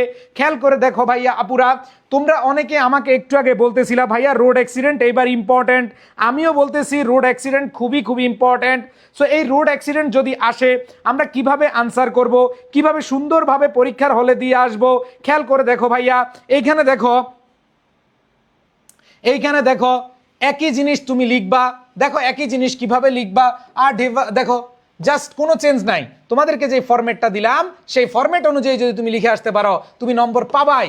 দেখো আর ডেভাস্টেটিং রোড অ্যাক্সিডেন্ট অকার্ড, এরপরে তুমি টাইম দিবা, কোথায় হয়েছে টাইম, লোকেশন দিবা, ঠিক আছে। এরপরে দেখো তোমার খালি একটু চেঞ্জ করতে হবে কারণটা কি ছিল এবং কয়জন মারা গেছে। ধরো তুমি 2 জন মারা গেছে লিখলা, রোড অ্যাক্সিডেন্টে কয়জন, 2 জন, খালি কিছু কিছু জায়গা চেঞ্জ করবা, আর কিচ্ছু করা লাগবে না প্রাণপ্রিয় শিক্ষার্থীরা। আমি যেভাবে এত কষ্ট করে, বিশ্বাস করো তোমরা দেখেছো আমি রাত কয়টায় কালকে লাইভে গেছি, আমি রাত 12টা না 12:30টায় তোমাদের সাথে লাইভে আসছি, গ্রুপে লাইভে এসে দেখাইছি যে ভাইয়া অনেক পরিশ্রম করতে হয় তোমাদের জন্য। সো প্লিজ তোমরা অনেকে ক্লাসে থাকতেছো না, আমি কিন্তু ক্লাসটা বন্ধ করে দিব, এই যে লাইভ ক্লাসে নাই, ক্লাসটা বন্ধ করে দিব, সত্যি সত্যি ক্লাসটা বন্ধ করে দিব। আমি তোমাদের বলতেছি ইনশাল্লাহ তুমি রিপোর্ট রাইটিং খুবই ভালোভাবে লিখে আসতে পারবা। সো এইখানে দেখো, এইখানে আমরা যখন দেখবো রোড অ্যাক্সিডেন্টের কারণটা কি ভাইয়া, reckless driving and heavy rain, বেপরোয়া। দেখো দেখো এখানে বলছে reckless driving and heavy rain, অতি বৃষ্টি এবং হচ্ছে বেপরোয়া গাড়ি চালানোর কারণে কি হয়েছে, এইটা জাস্ট একটু খালি একটু চেঞ্জ করে লিখতে পারলেই তোমার নম্বর পাওয়া একবার ইজি হয়ে যাবে। তাহলে রোড অ্যাক্সিডেন্ট দেখো কোথায় কোথায় চেঞ্জ হচ্ছে, ফরম্যাট একটাই কিন্তু কোথায় কোথায় চেঞ্জ হচ্ছে এটা যদি জানো তাহলে আর কোনো টেনশন নেই ইনশাল্লাহ। ভাইয়া সবাই তাহলে বুঝতে পেরেছো, তাহলে কিভাবে লিখতে হবে বুঝতে পারছো কিনা। এবার আসো, যদি রোড অ্যাক্সিডেন্ট না হয়ে এই যে জেট প্লেন, মানে এই যে তোমাদের মাইলস্টোন স্কুল অ্যান্ড কলেজে যেই দুর্ঘটনা ঘটলো, ঠিক আছে, সেইখানটা যদি লিখো তাহলে দেখো এটা 2টায়, যেহেতু এটা দুপুরে হয়েছে তুমি অ্যাপ্রক্সিমেটলি 2 PM, এবার উত্তরা, কারণ মাইলস্টোন কোথায়, উত্তরা, তাহলে উত্তরা লিখবা, ঠিক আছে। এরপরে খেয়াল করে দেখো ভাইয়া, এইখানে দেখো এখানে 5 পিপল অথবা 10 পিপল, আরও বেশি দিতে পারো, ঠিক আছে। এখানে যে এক্সাক্ট দিতে হবে এরকম না, অনেক বলে ভাইয়া আমরা তো জানি এতজন মারা গেছে, সো এখানে আসলে এক্সাক্ট দিতে হবে এরকম বিষয় না, ঠিক আছে। এরপরে খেয়াল করে দেখো তোমার কেন এটা হয়েছে, এটা হয়েছিল টেকনিক্যাল ফেইলারের কারণে। কয়েকটা জিনিস জানি চেঞ্জ করবা, আর সব সেম, ভাইয়া দেখো সেম, যেহেতু তুমি একটা ফরম্যাট পড়ো, আমি যে তোমাদেরকে এতক্ষণ একটা ফরম্যাট পড়ালাম, যে সমস্যা দুর্ঘটনা সংক্রান্ত যে ফরম্যাটটা, এই ফরম্যাটটা কি সবাই বুঝতে পারছো? এবং এই ফরম্যাট দিয়ে যে দুর্ঘটনা রিলেটেড, যেই কোনো দুর্ঘটনা রিলেটেড রিপোর্ট লেখা যায়, এটা তোমাদের বিশ্বাস হয়েছে কিনা সবাই বলো, এটা তোমাদের বিশ্বাস হয়েছে কিনা। না, ক্লাস না বন্ধ করে দিতে হবে। ওকে, সো এখানে দেখো এই পিডিএফ ফাইলটা আমাদের English first paper sure A+ suggestion বইয়ের একটা অংশ। সো দয়া করে কেউ এই ফাইলটি ব্যবসায়িক উদ্দেশ্যে, অনেকে কি করে জানো, আমি দেখতেছি পিডিএফ যেহেতু আমি তোমাদের সবাইকে দিয়ে দিচ্ছি, বিভিন্ন স্যারেরা কি করে এই পিডিএফটা নিয়ে এই পিডিএফটা পরে কোনো ক্রেডিট দিচ্ছে না। সো এটা পড়া কোনো সমস্যা নাই, কিন্তু তোমরা কেউ এই পিডিএফ বিক্রি করবে না। আবার অনেকে পিডিএফ বলে হ্যাঁ মহসিন স্যারের রাইটিং পার্টের পিডিএফ আছে, নিবা দাও আমাকে টাকা পাঠাও, প্লিজ এগুলো করবে না, অলরেডি এরকম ঘটছে। সো তোমরা ভাই যদি তোমাদের পিডিএফ লাগে আমাদের থেকে নিও, কারো কাছ থেকে কিনো না, ঠিক আছে। আর এই পিডিএফের বই তোমরা প্রিন্ট করলে অনেক খরচ হয়। সো আমি তোমাদের একবার প্রত্যেকটা টপিকের ফার্স্ট পেপারের যে সাজেশন বইটা আছে এটা তোমরা পেয়ে যাবা খুব দ্রুতই। তোমরা আজকে প্রি অর্ডার করলে মঙ্গলবার 3 থেকে 4 দিনের মধ্যে হাতে পেয়ে যাবা আশা করি ইনশাল্লাহ, ঠিক আছে। এটা পেয়ে যাবা, তোমরা ওই নাম্বারে নক দিলেই তোমাদেরকে অর্ডারটা কনফার্ম করবে। এবার আসো, আমরা একটা শেষ করলাম, এবার সামাজিক সমস্যা, যেগুলা সামাজিক সমস্যা রিলেটেড অনেকগুলো তোমাদের আসে, সামাজিক সমস্যা রিলেটেড অনেকগুলো তোমাদের রিপোর্ট আসার সম্ভাবনা আছে, এবং আমরা সেগুলা একটা ফরম্যাটে পড়ব। সামাজিক সমস্যা কয় ফরম্যাটে পড়ব? এক ফরম্যাটে পড়ব ইনশাল্লাহ। রেডি রেডি রেডি বলো সবাই রেডি? সামাজিক সমস্যা রিলেটেড যেগুলো আছে সেগুলো আমরা কি এক ফরম্যাটে পড়ব। আসো খেয়াল করে দেখো, দেখো দেখো জুভেনাইল ডেলিকুয়েন্সি মানে কিশোর অপরাধ, এইটা যদি তোমাদের পরীক্ষা কোনোভাবে চলে আসে, ভাই এটা আপনি কোথায় থেকে দিলেন, এটা তো আমি কোথাও শুনি নাই, কোনো সাজেশনও দেখি নাই, এটা তোমরা টেস্ট পেপার অ্যানালাইসিস করে দেখো, টেস্ট পেপার অ্যানালাইসিস করে দেখো কিশোর অপরাধ, এই যে জুভেনাইল ডেলিকুয়েন্সি, এটা নিয়ে রিপোর্ট আসছে অনেক বোর্ডে। কি হয়, ধরো ময়মনসিংহ বোর্ড, ধরো এটা আসলো, আল্লাহ রে এত কঠিন প্রশ্ন করছে জীবনও দেখি নাই, এরকম বলে। যশোর বোর্ড কিছু কিছু ওয়ার্ডে যেটা দেখা, এই যে দেখো তোমাদেরকে একটা কথা বলি, এই যে দেখো এক্সটর্শন, এক্সটর্শন ধরে এটা আসলো, এক্সটর্শন নিয়ে আসলো, আল্লাহ রে এটা কি? কিন্তু তুমি চাঁদাবাজি সম্পর্কে সব জানো। এক্সটর্শন চাঁদাবাজি এটা পড়ছো, কিন্তু এক্সটর্শন এটা যে ইংরেজি এক্সটর্শন এটা জানো না। তার মানে কি? তুমি পরীক্ষার হলে টেনশন করতেছো, আল্লাহ আমি তো পারি নাই, আমি কিছু পড়ি নাই, আমি তো পারি না, কি হবে আমার জন্য, এরকম অনেকে করো। কিন্তু খেয়াল করে দেখো ভাইয়া, এগুলো তোমাদের চলে আসতে পারে। আর যদি আসে, আল্লাহর কাছে একটু দোয়া করে, আল্লাহ মহসিন স্যার খুব কষ্ট করে, যে ব্যাটারি চলে গেছে, ওকে আমরা ব্যাটারিটা চেঞ্জ করে নিচ্ছি, ব্যাটারিটা চেঞ্জ করেছি, কই? ওকে সবাই রেডি থাকো, ওকে।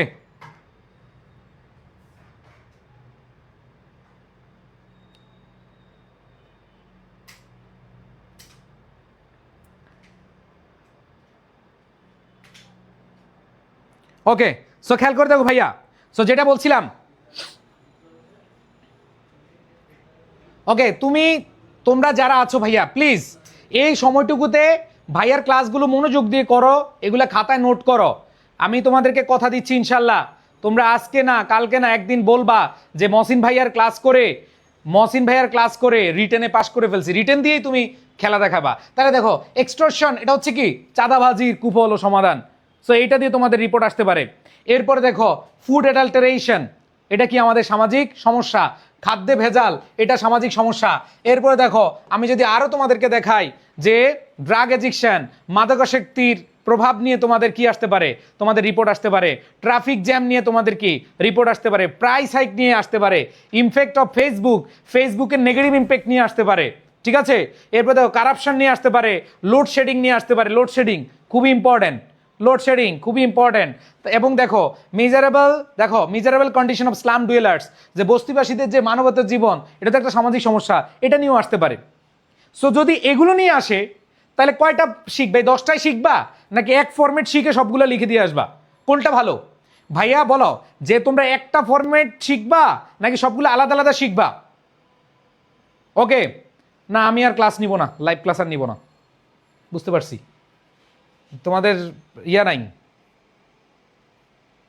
ওকে সো খেয়াল করে দেখো ভাইয়া, আমরা এখান থেকে যেটাই আসুক, দেখো এখানে কিশোর অপরাধ আসুক, জুভেনাইল ডিলিকুয়েন্সি আসুক, এক্সটর্শন আসুক, ফুড অ্যাডাল্টারেশন আসুক, ড্রাগ এডিকশন আসুক, ট্রাফিক জ্যাম আসুক, প্রাইস হাইক আসুক, ইমপ্যাক্ট অফ ফেসবুক আসুক, কারাপশন আসুক, লোডশেডিং আসুক, miserable condition of slum dwellers, যাই আসুক না কেন খেলা হবে একটা দিয়ে। খেলা হবে কয়টা দিয়ে? একটা দিয়ে। প্রাণপ্রিয় শিক্ষার্থীরা খেয়াল করো, খেলা হবে কয়টা দিয়ে? সবাই চিল্লে বলো, খেলা হবে কয়টা দিয়ে? একটা শিখবো, বাকিগুলা লিখে দিয়ে আসবো। সবাই রেডি? একটা শিখবো, বাকিগুলা কি লিখে দিয়ে আসবো। সবাই রেডি আছো? ওকে আসো। যদি এরকম সমস্যা রিলেটেড আমাদের কোনো কি আসে, রিপোর্ট আসে, তাহলে আমরা কিভাবে লিখবো? সো এখানে topic name a growing threat to our society. ধরো যখন এরকম আসবে, ধরো এরকম ফুড অ্যাল্টারেশন আসুক, হেডলাইনটা একটা কমন দেওয়া যায়, ফুড অ্যাল্টারেশন আসুক, ড্রাগ এডিকশন আসুক, ঠিক আছে, তোমার যে কোনো নেগেটিভ ইস্যু আসুক, আর growing threat to our society লিখলেও তুমি নম্বর পাবা, ঠিক আছে। তো এখানে আমাদের করেসপন্ডেন্ট দিলাম, প্লেস দিলাম, ডেট দিলাম। এবার আসো আমরা মূল ফরম্যাটটা পড়ি, মূল ফরম্যাটটা আগে পড়ে ফেলি। সবাই খেয়াল করে দেখো, খেয়াল করে দেখো ভাইয়া, নাও এডেজ বর্তমানে ড্যাশ এই টপিকের নাম লিখবা। ধরো ড্রাগ এডিকশন, লোডশেডিং যেটাই থাকুক, হ্যাঁ তোমার এই নেগেটিভ যেটাই আসুক, তুমি কি লিখলা? নাওডেজ টপিক নেম লিখলা। এবার has emerged as a grave concern, দেখো এটা একটা গভীর উদ্বেগ, অ্যান্ড আ মেজর থ্রেট, এটা একটা দেখো এটা একটা বড় হুমকি two the people of the country, যেটা এই দেশের জন্য অনেক বড় একটা হুমকি, এটা অনেক বড় একটা কি হুমকি। এরপর হচ্ছে ইট ইজ স্প্রেডিং, দেখো ইট ইজ স্প্রেডিং, এটা কি হচ্ছে?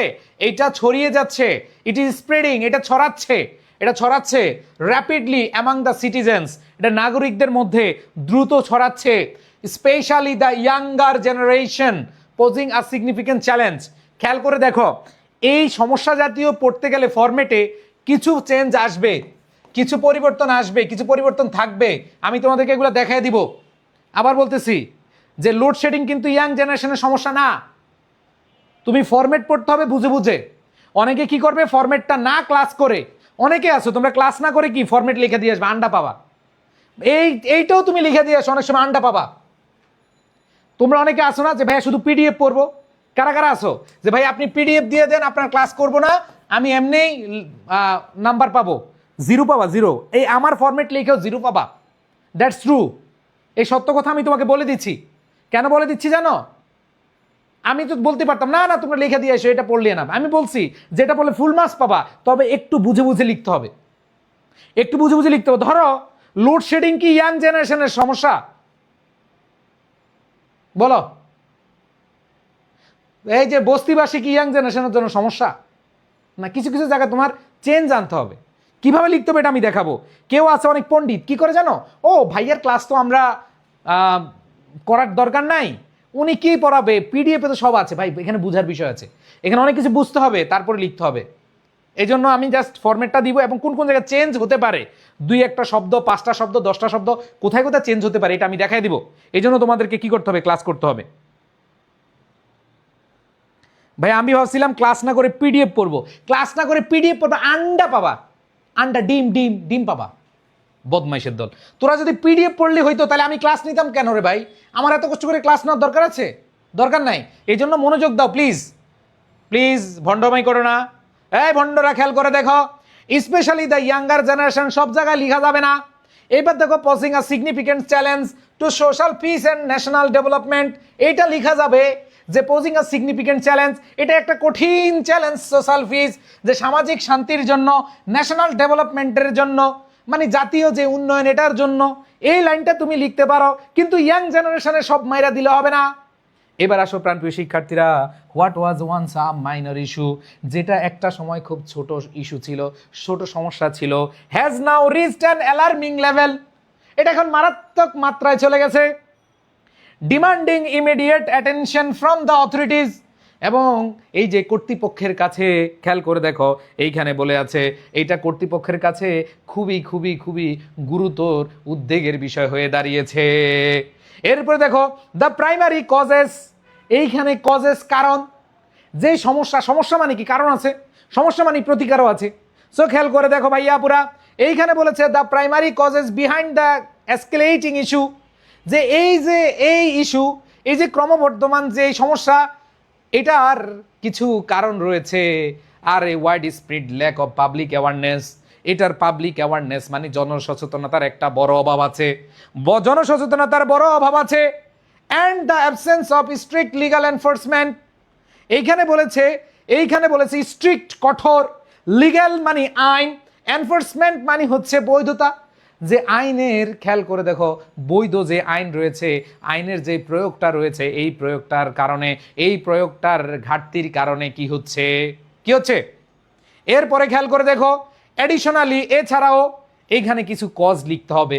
ওই যে বললাম ভাইয়া, ক্লাস না পড়া পিডিএফ পড়া ভালো করতে পারবা না, এইখানে 2-1টা কজ লিখতে হবে, যেমন moral decay, sky high prices, food adulteration কি তুমি দিবা যে মোরাল হাই প্রাইসেস? সো কিছু কিছু জায়গায় তোমাকে কি করতে বুঝতে হবে, এই জন্য তোমার ক্লাস করতে হবে। সেগুলো আমি লিখে দিয়েছি, কোনো সমস্যা নাই, এগুলো আমি লিখে দিয়েছি, বুঝিয়ে দিয়েছি। এবার দেখো, has fuelled this crisis further, এটা অনেক ত্বরান্বিত করছে, এই কারণগুলো কি করছে, ত্বরান্বিত করছে। এরপর বলেছে দ্য কনসিকুয়েন্সেস, এর ফলাফল, কনসিকুয়েন্সেস মানে কি, ফলাফল, আর ট্রুলি ডিভাস্টেটিং, যে এই যে ফলাফলটা, এটা আসলে কি, খেয়াল করে দেখো, এই যে ফলাফল, এটা অনেক বেশি কি, এটা অনেক বেশি মারাত্মক ভূমিকা পালন করছে। পরে ফোন দিচ্ছি আমি, জি আমি পরে ফোন দিচ্ছি।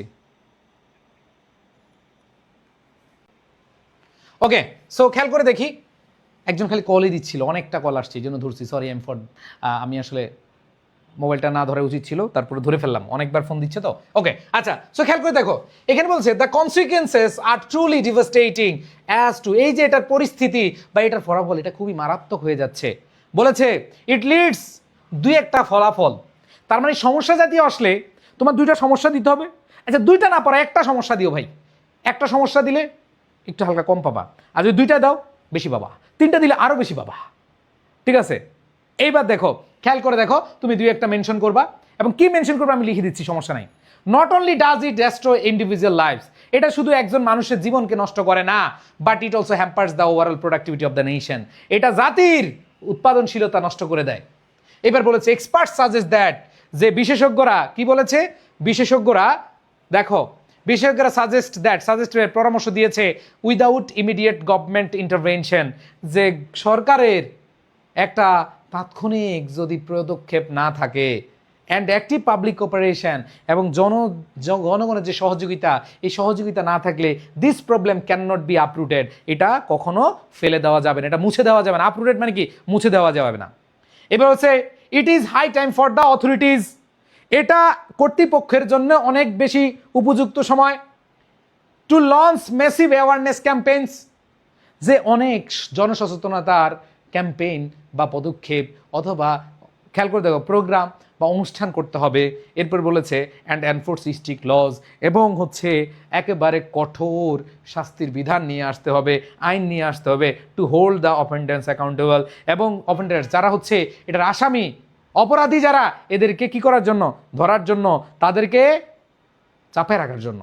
এরপরে খেয়াল করে দেখো only a collective effort all sectors of society can save the next generation from this dangerous trend, এই যে সবার সামষ্টিক একটা প্রচেষ্টা লাগবে, কালেকটিভ এফোর্ট, সামষ্টিক একটা প্রচেষ্টা লাগবে from all sectors of the society, সমাজের সর্বস্তরের মানুষদের অথবা সব সেক্টরের সব জায়গার মানুষদের, can save the next generation from this dangerous trend, এই ডেঞ্জারাস ট্রেন্ড থেকে বা মারাত্মক জায়গা থেকে কি করতে হবে, হ্যাঁ নিরাপদে রাখার জন্য এটা সবারই কি এগিয়ে আসতে হবে। সো এখন ব্যাপারটা হলো ভাইয়া, এখান থেকে আমরা কিভাবে আনসার করতে পারি, কিভাবে আমরা অন্যগুলা লিখতে পারি, দুই জায়গায় একটু চেঞ্জ আনতে হবে, সমস্যা এবং সমাধান, এই দুইটাতে যদি আনতে পারো তোমাকে নম্বর দিতে বাধ্য থাকিবে, তোমাকে বাধ্য থাকবে। এই যে চাঁদাবাজ, আসো এখন আমরা rising extortion sparks concern among businessman, যে ব্যবসায়ীদের জন্য একটা আতঙ্ক, মানুষদের জন্য একটা আতঙ্ক এখন চাঁদাবাজি। সো আসো এটা যদি আসে তাহলে তুমি কিভাবে লিখবা, আসো তোমাদেরকে আমি দেখাচ্ছি। খেয়াল করে দেখো ভাইয়া, আমরা দেখি কি বলেছে, এইখানে আমরা দেখতে পাচ্ছি শুরুতেই নাওএডেজ, এবার টপিক নেম লিখলাম nowadays extortion has emerged as a grave concern, দেখো তো ভাইয়া মিল আছে কিনা, আছে। এবার দেখো a major threat to the people of the country, এটা অনেক বড় হুমকির স্বরূপ একটা দেশের জন্য। এরপরে বলেছে একটা দেশের মানুষের জন্য, it is spreading rapidly among the citizen, এটা পুরো সিটিজেন উপরে কি হচ্ছে, ছড়িয়ে যাচ্ছে, দ্রুততার সহিত ছড়িয়ে যাচ্ছে। এরপরে খেয়াল করে দেখো প্রাণপ্রিয় শিক্ষার্থীরা, এই যে কমেন্টের দিকে মনোযোগ গেলে ভাইয়া ক্লাস এগুলো বন্ধ করে দিব, তোমরা ক্লাস করো না, আমি এরপরে ক্লাসগুলো কেটে দিব, ঠিক আছে? এই ক্লাস না করার কারণে তোমাদের অনেক বেশি আমি কিন্তু কেটে দিব, আসো। সো কি বলছে দেখো, spreading rapidly among the citizens posing significant challenges two social piece, এগুলো সব সেম রাখবা, শুধু তোমার খালি চেঞ্জ করতে হবে কোথায়, তুমি দেখো এইখানে,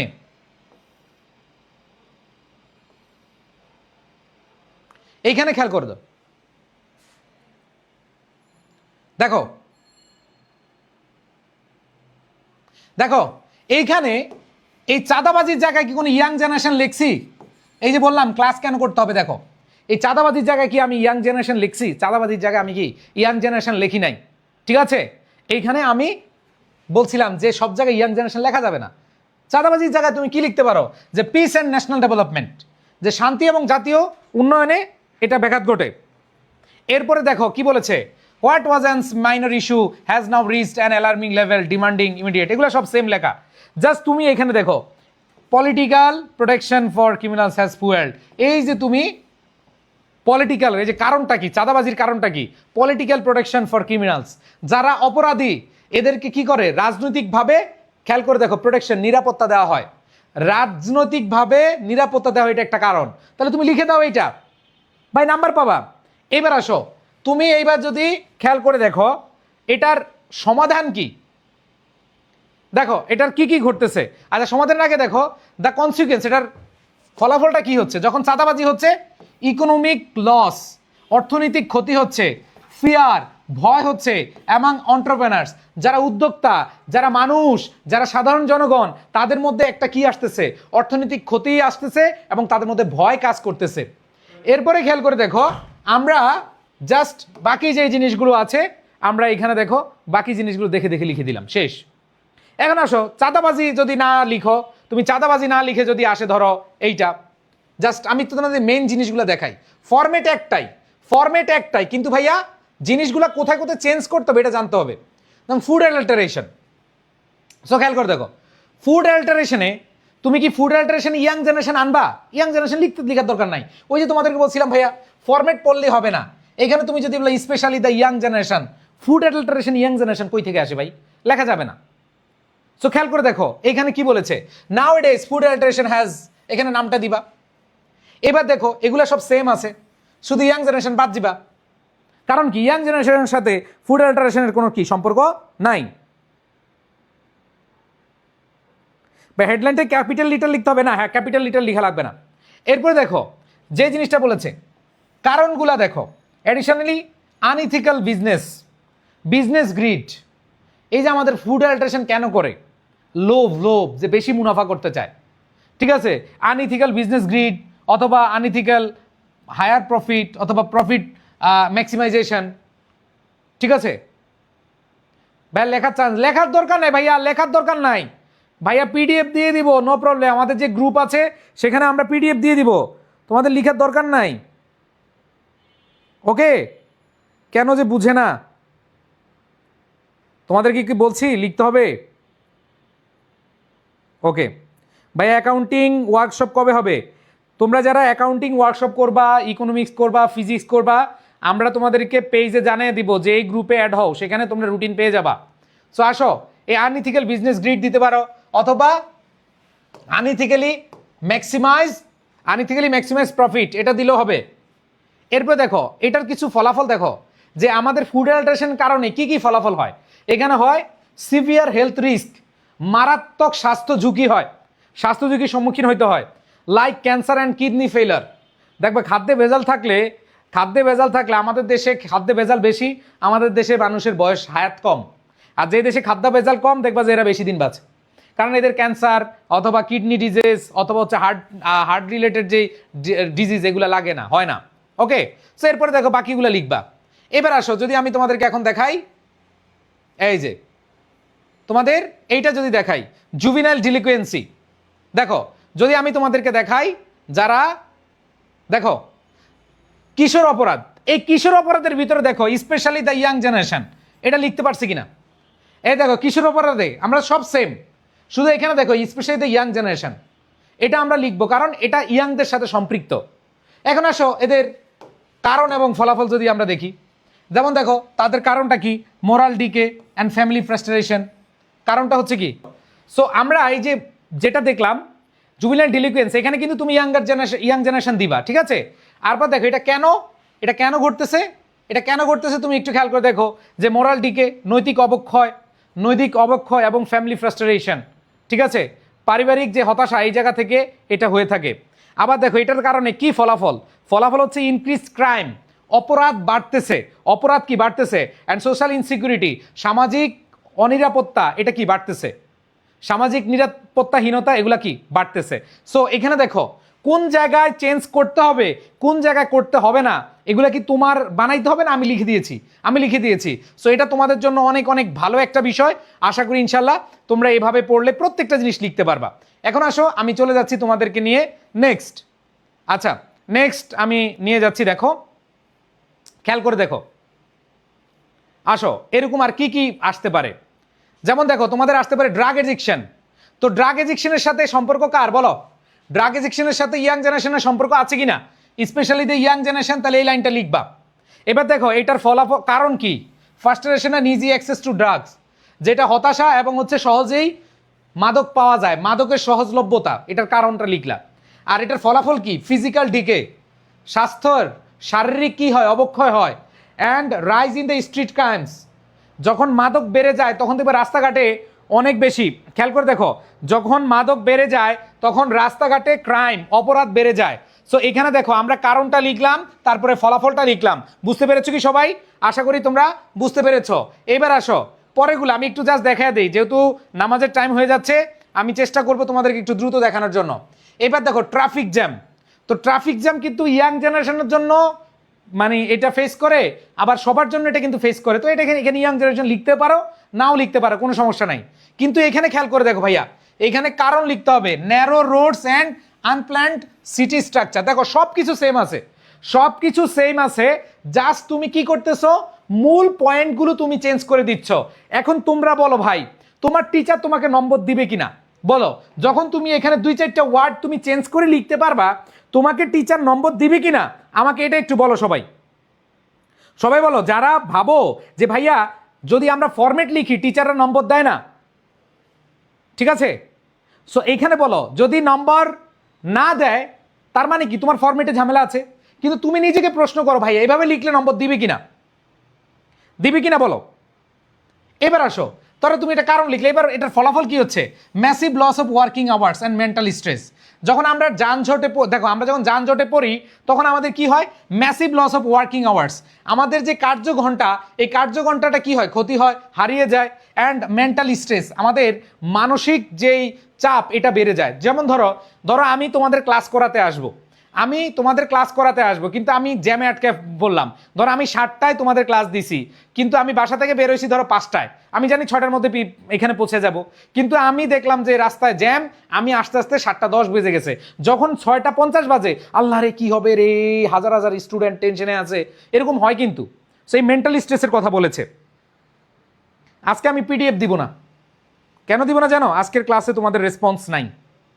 এত কষ্ট করে রাত জেগে তোমাদের জন্য পিডিএফ বানাচ্ছি, বই লিখতেছি, তোমরা যদি ভাই গুরুত্ব না দাও, ক্লাসে না আসো, তাহলে তো আমি ক্লাস নিব না। এটা ভালো না? ক্লাস নিব না, যাও, বলে দিলাম।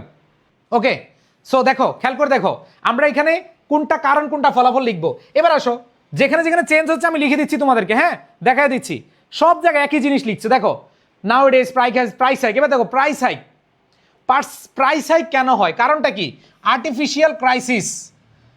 দেখো আর্টিফিশিয়াল ক্রাইসিস, তারপরে দেখো রাইজিং ফুয়েল প্রাইসেস। দেখো এই যে আমাদের দেশে এই যে তেল সংকট গেল, আরও বিভিন্ন সংকট যায়, দেখবে যে অনেক সময় তুমি আটা পাচ্ছ না, ময়দা পাচ্ছ না। রমজানের সময়, রমজানে দেখবা কিসের সংকট দেখা দেয় বলো?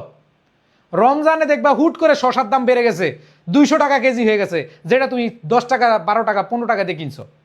সো এই জিনিসগুলোর কারণটা তুমি লিখলা। এবার দেখো extreme suffering for low income families and দেখো নিউট্রিশনাল ডিফিসিয়েন্সি। যখন দাম বেড়ে যায় তখন যারা লো ইনকাম, নিম্ন আয়ের মানুষ, তখন তারা হচ্ছে ক্রয় ক্ষমতা কমিয়ে দেয়, আর তাদের এইটার কারণে পুষ্টিগুণ হারায় ফেলে। সো এই যে তুমি কারণ লিখলা, ফলাফল লিখলা, কারণ ফলাফল, অ্যান্ড লাস্টে হচ্ছে প্রতিকার। তো প্রতিকারগুলো সেম, দেখো প্রতিকারগুলো কি সেম, তুমি প্রতিকারগুলো কাছাকাছি লিখলেই কিন্তু তুমি নম্বর পেয়ে যাবা। সো প্রাণপ্রিয় শিক্ষার্থীরা, আমি মনে প্রায় বিশ্বাস করি তোমরা যদি এভাবে পড়ো, তোমরা যদি এভাবে পড়ো, এইভাবে লিখে আসো, আমি শিওর তোমরা নাম্বার পাবা ইনশাল্লাহ।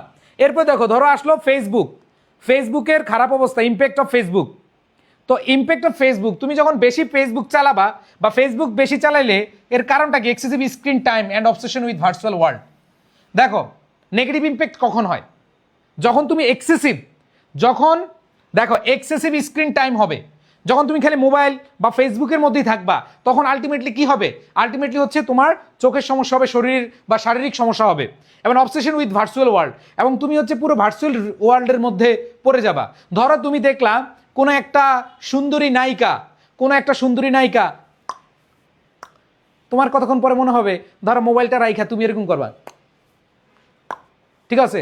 আবার ধরো তুমি কোনো একটা ফেসবুকে কোনো একটা রিল দেখলা, তুমিও কি ভার্চুয়াল রিয়েলিটির মধ্যে, তুমি ভার্চুয়াল ওয়ার্ল্ডের মধ্যে চলে গেছো, ঠিক আছে? আবার তোমাদের মধ্যে, আমাদের মধ্যে একটা প্রবণতা কাজ করে, ফেসবুক চালানোর মধ্যে দেখবা যে উরি বাবারে, অমুকের বেটি এত দূরে গেছে, মালদ্বীপ গেছে ঘুরতে, অমুকের বেটারে বিয়ে কইরা, হাই হ্যাঁ আমি করলাম কি? এই যে আমাদের সংসারে অশান্তি হচ্ছে, পরকীয়া হচ্ছে, আমাদের সামাজিক মূল্যবোধের অবক্ষয় হচ্ছে, এর প্রধান কারণ হচ্ছে ফেসবুক। দেখবা পরকীয়া বলো, মানুষের সাথে কম্পেয়ার করে নিজের মধ্যে অশান্তি তৈরি করা, এগুলা অন্যতম কারণ হচ্ছে ফেসবুক। দেখবা তুমি এমন কিছু করতেছো, আফসোস করতেছো, আল্লাহ ফেসবুকে দেখলাম 20,000 টাকা শাড়ি পরছে, আমি একটা শাড়ি পরতে পারলাম না, কেন পারলাম না? ফেসবুকে ওই বেটা এত মানে দামি জিনিস পড়ছে, আমি কেন পারলাম না? এগুলো কিন্তু হয়।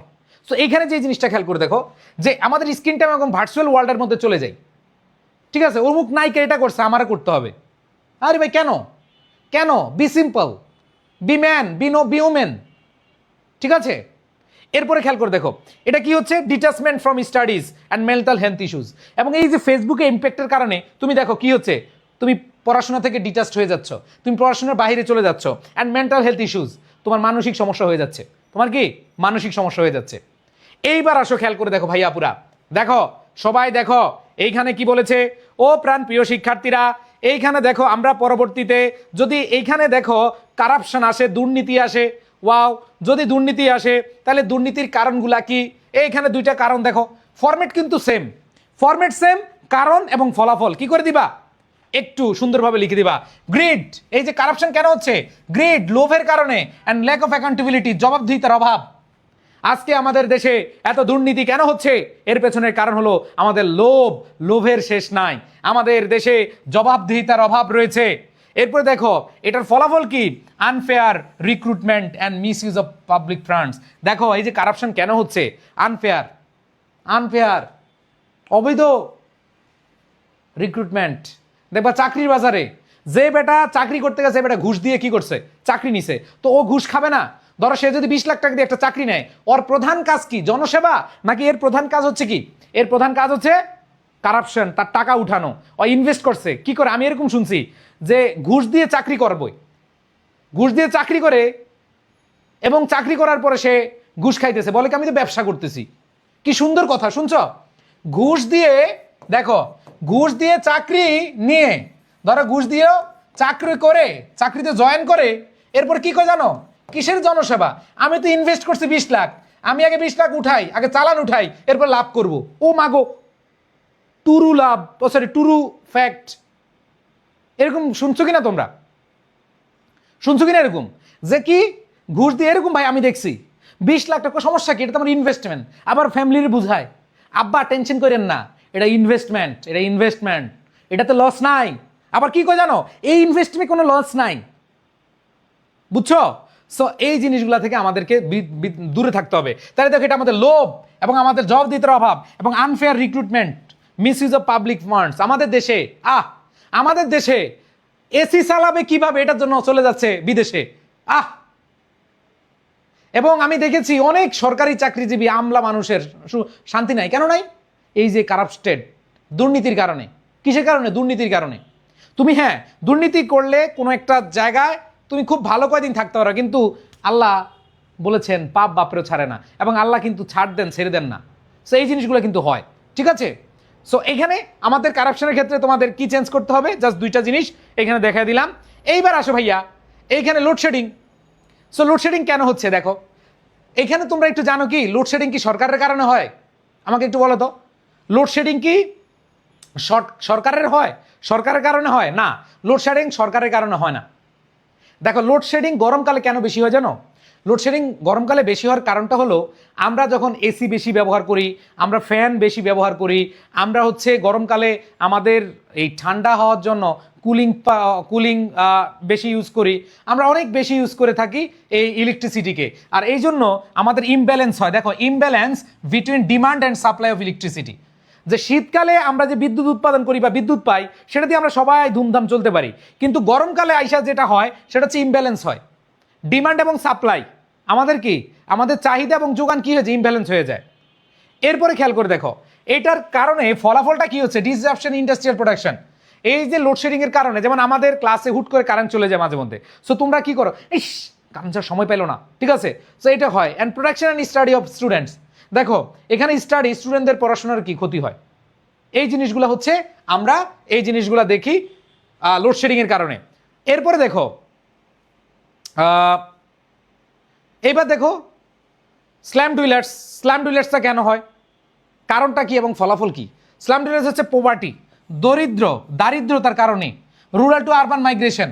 দেখবা অনেকে কি করে, এলাকায় থাইকা পইরা থাকতে পারে, দেখবা অনেকে আছে এলাকায় মোটামুটি একটা ঘর কইরা থাকতে পারে, কিন্তু কি করে ঢাকা শহর চলে আসে, ঢাকা শহরে চলে আসে কি রুরাল টু আরবান মাইগ্রেশন, আইসা এরপরে কি রাস্তাঘাটে থাকে, বস্তিতে থাকে, কিন্তু সে চাইলে গ্রামে সুন্দরভাবে জীবনযাপন করতে পারে। এই জায়গাগুলোতে আমাদের দেখো এটার কারণ। আর ফলাফল হচ্ছে কি পুর স্যানিটেশন এবং স্প্রেড অফ ডিজিজ, যে হচ্ছে রোগের অনেক ছড়াছড়ি ব্যাপকতা দেখায়। তো স্ল্যাম ডুয়েলার্স আছে, এটা লিখবা, বুঝছো? তো সমস্যা সংক্রান্ত যেগুলো আসে আশা করি তোমরা এখান থেকে লিখতে পারবা। এবার আসো ইভেন্ট, লাস্ট, আমরা লাস্ট ফরম্যাটটা পড়বো। 3টা ফরম্যাটে তোমাদের রিপোর্ট শেষ। তোমাদের এই 3টা ফরম্যাটে তোমাদের কি রিপোর্ট শেষ। সো আমরা এখন এই লাস্টেটা পড়বো। তাহলে নামাজের ব্রেকের পরে শুরু করি নাকি? নামাজের পরে শুরু করি নাকি? কারণ নামাজের টাইম হয়ে গেছে। সো আমরা নামাজ পড়ে এরপরে শুরু করব, বিরতি। ওকে, বিসমিল্লাহির রহমানির রহিম। আমরা আবার চলে এসেছি প্রাণপ্রিয় শিক্ষার্থীরা। আমাদের লাস্ট টাইপ আমাদের হচ্ছে ইভেন্ট রিলেটেড বা ক্যাম্পাস রিলেটেড যদি প্রশ্ন আসে তখন আমরা ওই রিপোর্টটা কিভাবে লিখবো সেটা আমরা আজকে শিখে আজকের মতো বিদায় নিব। সো বেশি সময় লাগবে না, সবাই একটু খেয়াল করবে। আসো, ক্যাম্পাস রিলেটেড বা ইভেন্ট রিলেটেড কী কী আসতে পারে একটু যদি তোমরা দেখো এখানে আসতে পারে prize giving ceremony, international mother language day, independence day, victory day, cultural week program, science fair, book fair, তারপর হচ্ছে সেমিনার অন ইংলিশ ফাইলার, 21শে বুক ফেয়ার, ঠিক আছে? সো বুক ফেয়ার অথবা 21শে বুক ফেয়ার একই জিনিস। তো এইখান থেকে যদি প্রশ্ন আসে তাহলে আমাদের কোন ফরম্যাটটা আমরা লিখবো? 3টা ফরম্যাট বলছি, এবং এই 3টা ফরম্যাটে তুমি মোটামুটি প্রায় 30টার মতো করে তুমি রিপোর্ট লিখে আসতে পারবা।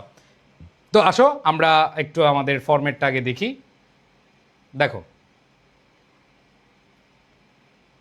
আচ্ছা, ওকে, সবাই আগে আমরা একটু কি পড়বো, ফরম্যাটটা পড়বো। সবাই রেডি কি ভাইয়া? আচ্ছা, সো আমরা শুরুতে যে কাজটা করব সেটা হচ্ছে হেডলাইন দিব। হেডলাইনটা ক্যাম্পাস রিলেটেড যে প্রোগ্রাম, ওই প্রোগ্রাম রিলেটেড হয়ে থাকে, আমরা সেটা দিব এবং সেখানে আমরা দেখো স্টাফ রিপোর্টার অথবা ক্যাম্পাস রিপোর্টার দেওয়ার চেষ্টা করব। কারণ যখন দেখবা ক্যাম্পাস রিলেটেড আসবে তখন ক্যাম্পাস রিপোর্টার দেওয়াটা ভালো। হ্যাঁ, তুমি এইখানে ক্যাম্পাস যেহেতু ক্যাম্পাস রিলেটেডই আসে, তো ইভেন্টের নাম লিখবা। দেখো হেডলাইনটা কীভাবে হইতে পারে, event name observed at school অথবা কলেজ, যেহেতু তোমরা স্কুলের না, তোমরা কলেজের। সো এখানে খেয়াল করে দেখো আমাদের যে ফরম্যাটটা রয়েছে সেই ফরম্যাটটা কীভাবে হবে। দেখো, দ্য ইভেন্ট নেম, যে ইভেন্টটা আসবে, ধরো এখানে আসলো হচ্ছে ভিক্টরি ডে অথবা মাদার ল্যাঙ্গুয়েজ ডে, ঠিক আছে, ইন্ডিপেন্ডেন্স ডে বা ভিক্টরি ডে। যে এখানে দেখো আমাদের 26শে মার্চ নিয়ে আসতে পারে, তারপর হচ্ছে ভিক্টরি ডে নিয়ে আসতে পারে, আমাদের মাদার ল্যাঙ্গুয়েজ ডে নিয়ে আসতে পারে, ঠিক আছে, প্রাইজ গিভিং সেরেমনি নিয়ে আসতে পারে, ঠিক আছে। তো যেটাই আসুক এখানে লিখবো the event name of school অথবা college was celebrated yesterday in the college compound, ঠিক আছে, অথবা ইন দ্য কলেজ ক্যাম্পাস অথবা কলেজ গ্রাউন্ড। এখানে কম্পাউন্ড দিতে পারো অথবা কি গ্রাউন্ড দিতে পারো। With great enthusiasm and the vibrant spirit. তো এখানে দেখো তুমি জাস্ট কোন জায়গায় চেঞ্জ আনবা, ইভেন্টের নামটাই চেঞ্জ আনবা, তারপরে হচ্ছে তুমি অবশ্যই কলেজের নাম দেওয়া থাকবে সেটা চেঞ্জ আনবা। এরপরে দেখো এইখানে যে জিনিসটা দেখবা সেটা হচ্ছে কলেজ ক্যাম্পাস দিতে পারো, কলেজ প্রিমাইজেস দিতে পারো, এগুলা তুমি দিতে পারো, ঠিক আছে। এরপরে খেয়াল করে দেখো with great enthusiasm and vibrant spirit সব জায়গায় দিবা, যেহেতু কোনো একটা প্রোগ্রাম হলে এটা অবশ্যই কি থাকে, অনেক বেশি প্রাণোচ্ছল থাকে, অনেক বেশি প্রাণবন্ত থাকে, তাই না? এরপর দেখো দ্য এন্টায়ার ক্যাম্পাস, পুরো ক্যাম্পাস, ঠিক আছে, ওর আ ফেস্টিভ লুক, একটা ফেস্টিভ লুক, একটা হচ্ছে খেয়াল করে দেখো আয়োজন, ফেস্টিভ মুড বলি না আমরা, ফেস্টিভ্যাল মানে কি আয়োজন, অনুষ্ঠান। সো অনুষ্ঠান মুখর একটা, উৎসব মুখর একটা, এখানে আমরা ফেস্টিভ লুক বলতে উৎসব মুখর বাড়াচ্ছে। As it was beautifully decorated with colourful flags, যেটা ডেকোরেট করা হয়েছে মানে হচ্ছে এটা সাজানো হয়েছে উইথ কালারফুল ফ্ল্যাগস, যেখানে অনেক রং বেরঙের কি আছে, পতাকা, ব্যানার্স অ্যান্ড ফেস্টুনস। এগুলো তুমি সব প্রোগ্রামে দেখবা ফ্ল্যাগ থাকে, ফেস্টুন থাকে, ব্যানার থাকে, ঠিক আছে, কার্ড থাকে, এগুলো থাকে। এরপরে দেখো কি বলেছে, students, teachers and guardians gathered early in the morning to witness, দেখো টু উইটনেস দ্য ইভেন্ট। এই যে স্টুডেন্ট, দেখো ছাত্রছাত্রী, শিক্ষক শিক্ষিকা এবং যে অভিভাবক আছে, অভিভাবকবৃন্দ gathered early in the morning, তারা হচ্ছে খুব সকালেই এটা উপভোগ করতে। টু উইটনেস দিতে পারো, টু এনজয় দ্য ইভেন্ট দিতে পারো, টু উইটনেস অথবা টু এনজয়, যেটাই দাও হবে, সমস্যা নাই। এরপর দেখো the programme officially commenced at, এখন এরপরে তুমি লিখবা হচ্ছে এটা কখন শুরু হয়েছিল, এই প্রোগ্রামটা কখন শুরু হয়েছিল। এবং আমরা জানি প্রোগ্রামগুলো আমাদের দেশে যেটা হয় সেটা হচ্ছে যে আমরা জানি কোরআন তেলাওয়াতের মাধ্যমে শুরু হয়। এরপরে তোমার ওপেনিং শেষ, মানে তোমার ওপেনিংটা তুমি যে কোনো প্রোগ্রামের ক্ষেত্রে বা তোমার যে কোনো অনুষ্ঠানের ক্ষেত্রে ক্যাম্পাস রিলেটেড যে কোনো অনুষ্ঠান অথবা যে কোনো প্রোগ্রাম রিলেটেড তুমি হচ্ছে এভাবে লিখবা। এরপরে এখনো আসবা তোমার হচ্ছে গেস্টকে কি হয়েছিল, মানে অনুষ্ঠান সূচি এবং যে অতিথিবৃন্দ এগুলো নিয়ে কথা বলবা। তো দেখো দ্য গেস্ট টাইটেল, ওনার নাম লিখবা, প্রিন্সিপাল অথবা ডেপুটি কমিশনার অথবা সুপারিনটেন্ডেন্ট অফ পুলিশ, ঠিক আছে, অথবা প্রায় এখানে তোমার মিনিস্টার অফ দ্য পার্লামেন্ট, ঠিক আছে, অথবা তোমার এখানে আসতে পারে যে মেম্বার অফ দ্য পার্লামেন্ট, এটা হইতে পারে। Grace the occasion as chief guest, দেখো এই যে প্রধান অতিথি হিসেবে অলঙ্কৃত করা, গ্রেস অলঙ্কৃত করেছেন। ইন দ্য ওপেনিং স্পিচ, দেখো স্বাগত বক্তব্যে the chief guest delivered an inspiring and throughout provoking message emphasising the importance of the day. মানে এই যে খেলাধুলা নিয়ে, ধরো যদি আসলো প্রাইজ গিভিং সেরেমনি খেলাধুলা, অথবা যদি আসলো ধরো কোনো ডে, কোনো ভিক্টরি ডে অথবা ন্যাশনাল ডে, যেরকমই যেটাই থাকুক ওইটা সম্পর্কে তিনি কথা বলছেন। তো এটা তুমি লিখবা সেম। এগুলো কিন্তু আমরা বাংলায় পড়ে আসছি, তাই না, এই প্রতিবেদন আকারে আমরা পড়ে আসছি। এরপরে বলছে emphasising the importance of the day অথবা event following the formal discussion, এবং ফর্মাল ডিসকাশনের পরে যে আলোচনা রয়েছে, আনুষ্ঠানিক যে আলোচনা, সেটার পরে আর ক্যাপটিভেটিং, দেখো একটা উৎসব মুখর কালচারাল প্রোগ্রাম, ঠিক আছে, সাংস্কৃতিক আয়োজন was staged where student participated in various activities, যেখানে সাংস্কৃতিক ছিল এবং অন্যান্য বিভিন্ন অ্যাক্টিভিটিস কর্মকাণ্ডে স্টুডেন্টরা কী করেছে, আনন্দ বা উদযাপন করেছিল। তারপরে দেখো ইনক্লুডিং প্যাট্রিয়টিক সং, স্বাভাবিকভাবে আমাদের দেশাত্মবোধক গান থাকে কলেজের প্রোগ্রামে, স্কুলের প্রোগ্রামে আমরা দেখে আসছি। তারপরে দেখো পোয়েট্রি রিসাইটেশন, কবিতা আবৃত্তি থাকে, অ্যান্ড শর্ট ড্রামা, ছোট নাটক থাকে, ঠিক আছে। এরপর বলছে the performance received huge applause from the audience. তো পারফরমেন্স যেরকম কি তালি কিন্তু থাকে, প্রোগ্রাম হইলে, যে কোনো প্রোগ্রাম হইলে কিন্তু কি থাকে, তালি থাকে, তাই না। এবার দেখো later the chief guest distributed prize, এখন আসো তোমার কি প্রাইজ থাকবে, ঠিক আছে, among the winners of different competitions held throughout the week. এবং স্বাভাবিকভাবে যেহেতু এই প্রোগ্রামগুলো বিশেষ করে প্রাইজ গিভিং অথবা অন্যান্য ধরো জাতীয় কোনো দিবস উপলক্ষে দেখবা খেলা আগেই হয়, যেমন আমাদের স্কুলে হয়েছে, আমাদের কলেজে হয়েছে, ধরো 16 ডিসেম্বর কিন্তু সব খেলা হয় না, কিছু কিছু অনুষ্ঠান আগে হয়ে যায়, ঠিক আছে। তারপরে দেখো, তো এটা তুমি সব জায়গায় লিখবা না, হ্যাঁ, এখানে চেঞ্জ হবে, কোন কোন জায়গায় চেঞ্জ হবে এগুলো আমি এখন পড়াইয়া দিব, কোনো সমস্যা নাই। অনেকে আছো জাস্ট হচ্ছে পিডিএফ পড়ে যাও, পিডিএফ পড়ে ভাই লাভ হবে না, তোমাকে বুঝতে হবে কোন কোন জায়গায় চেঞ্জ আনতে হবে। চেঞ্জ আনতে পারলেই তুমি ভাই হুবহু ফুল মার্কস পাবা, আর চেঞ্জ না আনলে টিচার বুঝবে যে তুমি ফরম্যাট লিখছো। তো তুমি যে ফরম্যাট লিখছো এটা বুঝতে দিবা না, তুমি যদি বুঝতে না দিতে পারো তাহলে ফুল মার্কস, আর বুঝতে দিলে তুমি ভালো লিখলেও ভালো নাম্বার পাবে না, বুঝতে দেওয়া যাবে না। এই জন্য কিছু কিছু ওয়ার্ড তোমাদের বুঝতে হবে, এই জন্য আমি কষ্ট করে ক্লাসগুলো নিচ্ছি। দেখো আমি চাইলে বলতে পারতাম না, এই ভাইয়া পুরা দেখো তোমরা যেই কাজটা করবা সেটা হলো যে এই পিডিএফটা পড়বা, আর পিডিএফটা যদি প্রিন্ট করতে অনেক টাকা খরচ হয়, পিডিএফ প্রিন্ট করতে অনেক খরচ, তুমি কি করতে পারো, তুমি আমার বই কিনতে পারো, তুমি বই কিনো আর ভাইয়ার পিডিএফ পড়ে নিও, ভালো করবা না, পারবা না, সে সুযোগ নাই। তুমি যদি বেশি ভালো করতে চাও তাহলে তোমাকে ক্লাস করতে হবে। সো এখানে দেখো আমরা দেখলাম performance discipline, the event finally conclude with a heartfelt vote of thanks from the president of the ceremony, যে অনুষ্ঠানের যে সভাপতি ছিল তার মাধ্যমে শেষ হলো, তার সভাপতির বক্তব্যের মাধ্যমে শেষ হলো, marking of the day as a grand success for the institution. তো এখন আসো এখান থেকে তুমি সেম জিনিস লেখা শুরু করো, আসো জাস্ট এখন দেখো ভাইয়া যেভাবে লিখে দিয়েছি, ধরো ইন্টারন্যাশনাল মাদার ল্যাঙ্গুয়েজ ডে, তাহলে তুমি যদি ধরো ইন্টারন্যাশনাল মাদার ল্যাঙ্গুয়েজ ডে, এটা আমি একটু বড় করে দিচ্ছি যাতে করে তোমাদের সুবিধা হয়।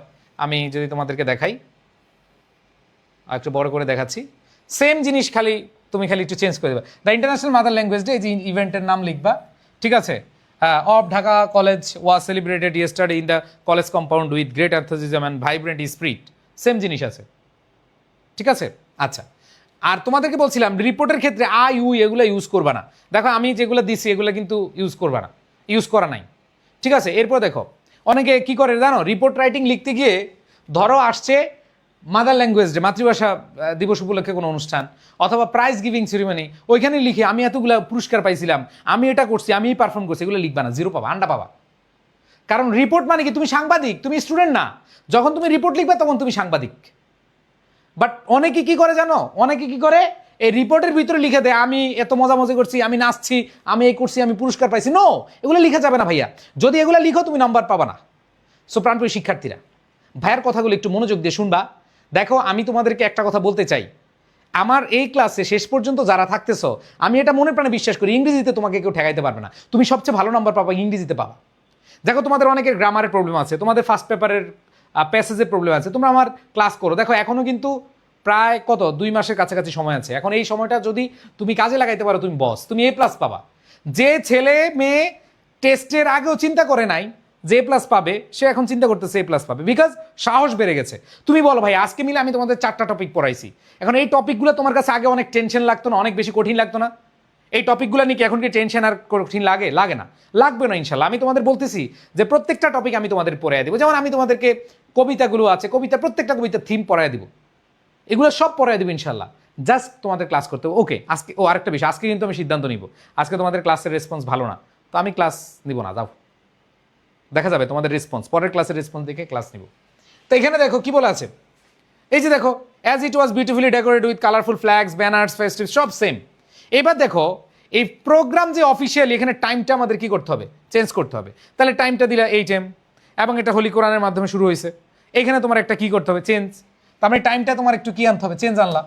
এবার আসো, টাইমটা চেঞ্জ আনার পরে এবার গেস্টে তুমি চেঞ্জ আনবা। গেস্টকে যেমন the principal, grace the occasion, এখানে প্রিন্সিপাল তোমাদের প্রিন্সিপাল হচ্ছে এটার কি ছিল, প্রধান অতিথি ছিল। এখন প্রিন্সিপাল না দিয়ে তুমি ডিসি দিতে পারো, ঠিক আছে, ডিস্ট্রিক্ট কমিশনার দিতে পারো, যেটাই দাও। এরপরে বাকি অংশগুলো সেম রাখবা, কারণ যেহেতু এখানে আমাদের প্রোগ্রামগুলো প্রায় সেম। আমাদের প্রোগ্রামগুলো কি সেম। ধরো মাতৃভাষা দিবসে এখানে কি থাকে, দেশাত্মবোধক গান থাকে, দেশাত্মবোধক গানের পরে ধরো কবিতা আবৃত্তি থাকে, সেখানে কিছু কালচারাল প্রোগ্রাম থাকে, সেগুলো তো সেম। তো এটা নিয়ে কোনো আর চেঞ্জ নাই, দেখো এখানে কোনো চেঞ্জ নাই। তো প্রোগ্রামেরগুলো আসলে মজা আছে, বুঝছো, প্রোগ্রামেরগুলো আসলে মজা আছে, এখানে চেঞ্জ কম থাকে। যেমন একটু আগে আমরা সমস্যা জাতীয় যেগুলো পড়েছিলাম, সেখানে কিন্তু আমরা দেখেছি যে চেঞ্জ আসছে মোটামুটি, কিন্তু এখানে চেঞ্জের জায়গাটা কম। আসো আমি যদি তোমাদেরকে এখন দেখাই, আরেকটা যদি দেখাই, দেখো এইটাও, দেখো এইটাও আমাদের কি, এই যে ইন্ডিপেন্ডেন্সে, স্বাধীনতা দিবস, তো এটাও কি সেম ক্যাটাগরি। তার মানে তুমি ফরম্যাটটা দেখে তুমি খালি হচ্ছে প্রোগ্রামের নামটা চেঞ্জ করবা, কলেজের নামটা চেঞ্জ করবা, ঢাকা কলেজ অথবা প্রশ্নের ভিতরে যেটা থাকে, তোমাদের প্রশ্ন যদি কোনো কলেজের নাম দেওয়া থাকে তাহলে প্রশ্নের নাম লিখবা, আর যদি কোনো কলেজের নাম না থাকে তোমার নিজ নিজ কলেজের নাম লিখে দেবে, সমস্যা নাই, ঠিক আছে। এরপরে দেখো তোমার কি হচ্ছে, তুমি দেখো সেম, সব সেম, কোনো চেঞ্জ নাই এখানে, যা আছে সব সেম।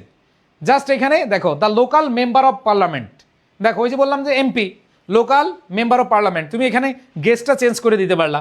এরপর যে প্রোগ্রামগুলো আছে, দেখো যে প্রোগ্রামগুলো আছে, এই প্রোগ্রামগুলো কিন্তু আমাদের একই টাইপের হয়। সেখানে দেশাত্মবোধক গান থাকবে, সেখানে ধরো তোমার আবৃত্তি থাকবে, সেখানে কালচারাল প্রোগ্রাম থাকবে, এবং শেষে হচ্ছে প্রাইজ গিভিং সেরেমনি থাকে। এই জিনিসগুলো তোমাদের সেম। তো এইটা নিয়ে আশা করি তোমাদের প্রবলেম হবে না, এবং এই অনুষ্ঠান রিলেটেড যদি আসে, আমার বিশ্বাস কেন জানি মনে হয় যদি আসে তোমরা এখানে প্রত্যেকে ভালো করবা, কারণ অনুষ্ঠান পাইলেই তোমরা কি হয়ে যাও, খুশি হয়ে যাও। সো ধরো এবার আসো ভিক্টরি ডে। সো এই যে ধরো ভিক্টরি ডে যদি আসলো, ভিক্টরি ডে আসলো কোনো কঠিন কিছু না, ভিক্টরি ডে সেম ফরম্যাট। শুধু এখানে ভিক্টরি ডেতে যে জিনিসটা তুমি করতে পারো, যে একজন ফ্রিডম ফাইটারে তুমি গেস্ট রাখতে পারো। যেমন এখানে দেখো অ্যান এমিনেন্ট ফ্রিডম ফাইটার, তুমি চিফ গেস্ট রাখতে পারো একজন মুক্তিযোদ্ধাকে, একজন মুক্তিযোদ্ধাকে তুমি কি রাখতে পারো, অথবা তোমার ভাই মুক্তিযোদ্ধা রাখতে হবে এরকম কিছু না, তুমি হচ্ছে চেঞ্জ করে দিলেই হবে। তুমি যদি একজন প্রিন্সিপালকেও দাও, সমস্যা নেই। সো এখানে গেস্টের জায়গাটা তোমার একটু চেঞ্জ হচ্ছে। এবার দেখো annual culture week celebrated Dhaka college, ধরো কালচারাল উইক, এই যে সপ্তাহ, তোমাদেরকে যেটা বলছিলাম, যদি উইক যখন থাকবে, উইক থাকলে তোমার উইকটা লিখবা।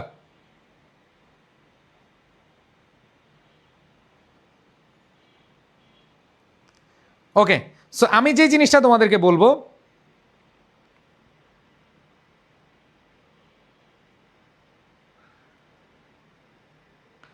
একজন বলছে ভাইয়া আপনি কি ক্লাস নিবেন না? আর হ্যাঁ, নিব না।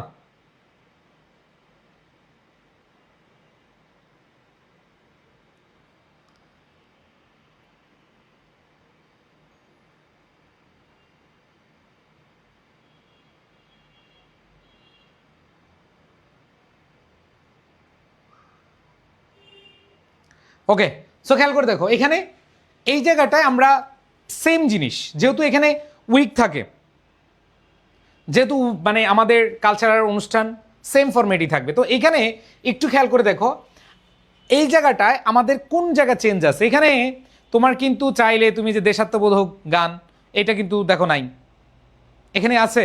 এখানে তোমার কি থাকতে পারে, স্টেজ প্রোগ্রাম থাকতে পারে, অন্যান্য অ্যাক্টিভিটিস থাকতে পারে, অথবা তুমি চাইলে যে ভাইয়া হ্যাঁ আমাদের তো কালচারাল অ্যাক্টিভিটিস দিতে, আমাদের কালচারের সাথে দেশাত্মবোধক এটা দিতে পারো। তাহলে তুমি যদি আগেরটার মতো রাখো, দেখো একটা ফরম্যাট দিয়ে অলরেডি যতগুলো পড়ছি এটাও তুমি রাখতে পারো, কিন্তু কোন জায়গা চেঞ্জ হবে আমি একটু দেখাই তোমাদেরকে। Seminar on students failure in English, এখন তুমি ধরো এটা যখন আসবে, এই সেমিনার এটা যদি আসে, এখন তুমি যদি দেশাত্মবোধক গান লাগাই দাও, তুমি যদি কালচারাল প্রোগ্রাম লাগাই দাও, তাইলে হবে? ধরো তুমি আসছো কি, যারা ফেইলার ইন ইংলিশ, মানে যারা স্টুডেন্ট আছে যারা ইংরেজিতে ভয় পায়, ইংরেজিতে ইয়ে করে, তুমি তাদেরকে ডাইকায় না নাচলা। ধরো আমি বললাম হ্যাঁ ইংরেজি ক্লাস নিব, ইংরেজি ক্লাস এনে তোমাদেরকে বাবুজি ওয়ালা ডান্স, হ্যাঁ আমি তোমাদেরকে ডান্সের ক্লাস নিয়ে আসলাম, তোমরা আমাকে কি করবা? গালি গালাজ করবা যে ভাই কি পাইছেন আপনি, আমাদের গুরুত্বপূর্ণ, আমরা এমনি যান জীবন চলে যাচ্ছে, আমরা পাস করতে পারতেছি না ইংরেজিতে, আপনি এসে গান শুনাইতেছেন, আপনি কালচারাল প্রোগ্রাম করতেছেন, আপনি এখানে বক্তব্য দিতেছেন না, এটা হয় না। এই জন্য এখানে একটু তোমাদেরকে এটা একটু বুঝাই দিচ্ছি। আসো খেয়াল করে দেখো, এখানে কিন্তু ইভেন্টের নাম লিখতে হবে দ্য সেমিনার দিয়ে। The seminar on causes of students failure in English of Dhaka college was celebrated yesterday in the college compound. এগুলো ঠিক থাকবে। এখন তুমি অনেকে বলে ভাইয়া ফেস্টিভ লুক আমরা দিতে পারি না, হ্যাঁ দিতে পারো। সেমিনার করতে গেলেও এটা একটা ফেস্টিভ মুড লাগবে। তুমি একটা সেমিনার করবা, ধরো তুমি খারাপ স্টুডেন্ট নিয়ে করবা, এখন তুমি কি ভাই তাদেরকে মাঠে বসাবা? তুমি কি তাদেরকে মাটিতে বসাই দিবা? না, তুমি চিন্তা করবা কি যে না তাদেরকেও একটু সম্মান আছে, গরিব হইলেও সম্মান আছে, ফেল করলেও সম্মান আছে, কারণ তাকে সম্মানই দিয়ে তাকে মোটিভেশন দিতে হবে, তাকে মোটিভেটেড করতে হবে। সো এখানে ফেস্টিভ্যাল দিতে পারো। এবার অফিসিয়ালি এম উইথ সলিব্রেশন, স্বাভাবিকভাবে তুমি যখন এই একটা সেমিনার করতেছো, ওই প্রোগ্রামে তুমি অবশ্যই কি করতে পারো? কুরআন তেলাওয়াত দিয়ে শুরু করতে পারো। এরপর দেখো এইখানে একজন এডুকেশনিস্ট, যেমন আমি কয়েকদিন আগে একটা স্কুলে গিয়েছিলাম, সেখানে ইংরেজি নিয়ে কথা বলতে গেছি। সো আমি দেখলাম যে মোটামুটি এইভাবে সাজাইছে। আমি একটা প্রোগ্রামে গিয়েছি যে যারা ইংরেজি দুর্বল ওদের নিয়ে, ওই কলেজে গিয়ে আমি যখন বক্তব্য দিতে গেছি তখন দেখলাম যে না ওইখানে কিন্তু সাজাইছে, সুন্দরভাবে সাজাইছে, এবং আমি দেখলাম যে আমার পোস্টারও করছে, ব্যানারও করছে, বুঝছো? সো এখানে দেখো an eminent educationist grace the occasion as the chief guest in the opening speech the chief guest delivered an inspiring, শুধু একটা ইন্সপায়ারিং করতে হবে, provoking message emphasising the importance of the event. এই যে ইম্পর্টেন্স, যে এই ইভেন্টটা কেন, এটা গুরুত্ব সম্পর্কে বলা হবে, ঠিক আছে? এরপরে হচ্ছে এইখানে এই জায়গাটায় অনেকে বলবে ভাইয়া যে কালচারাল প্রোগ্রাম আপনি দিছেন কেন? তোমরা চাইলে কালচারাল প্রোগ্রাম দিতে মানে বাদ দিতে পারো, কিন্তু মোটিভেশনালের জন্য তোমরা চাইলে তোমরা চাইলে এই প্রোগ্রামগুলো অ্যাড করতে পারো। কারণ যে খারাপ, যে ভালো স্টুডেন্ট না, সেও তো চায় তার মনে তো আনন্দ থাকে, ঠিক আছে? তো তোমরা চাইলে এই জায়গাটায় এটা স্কিপ করতে, এই 2 লাইন তোমরা বাদ দিয়ে দিতে পারো, এই যে এই 2 লাইন বাদ দিয়ে দিতে পারো, বা 1 লাইন বাদ দিতে পারো, এই 1 line following the formal discussion.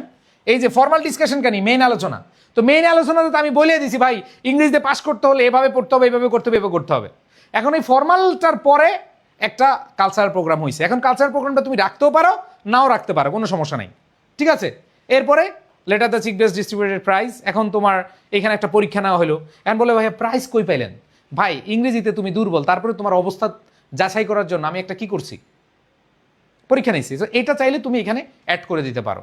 তো আমি তোমাদেরকে বলবো যে কোনো প্রোগ্রামের ক্ষেত্রে এজেন্ডাগুলো সেম হয়, এজেন্ডাগুলো কি সেম হয়। তবে এইখানে আমি একটু তোমাদেরকে ক্লিয়ার করে দেই, এটা যদি তুমি মুখস্থ করে লেখো তাহলে নাম্বার একটু বেশি পাবা, কিন্তু এটা যদি একটু ফরম্যাট দিয়ে পাও, অন্যগুলো লিখলে তুমি নাম্বার পাবা, কিন্তু এটাতে একটু কম নাম্বার পাবা। আগেই বলে দিলাম। অনেকে বলে ভাইয়া আমি লিখে আসছি, এটা চাইলে তুমি হচ্ছে অন্যভাবে লিখে আসবে, মানে তোমাদের বইতে যেভাবে লিখা থাকে এটার ক্ষেত্রে, বাকিগুলোর ক্ষেত্রে মোটামুটি তুমি পারবা, ঠিক আছে?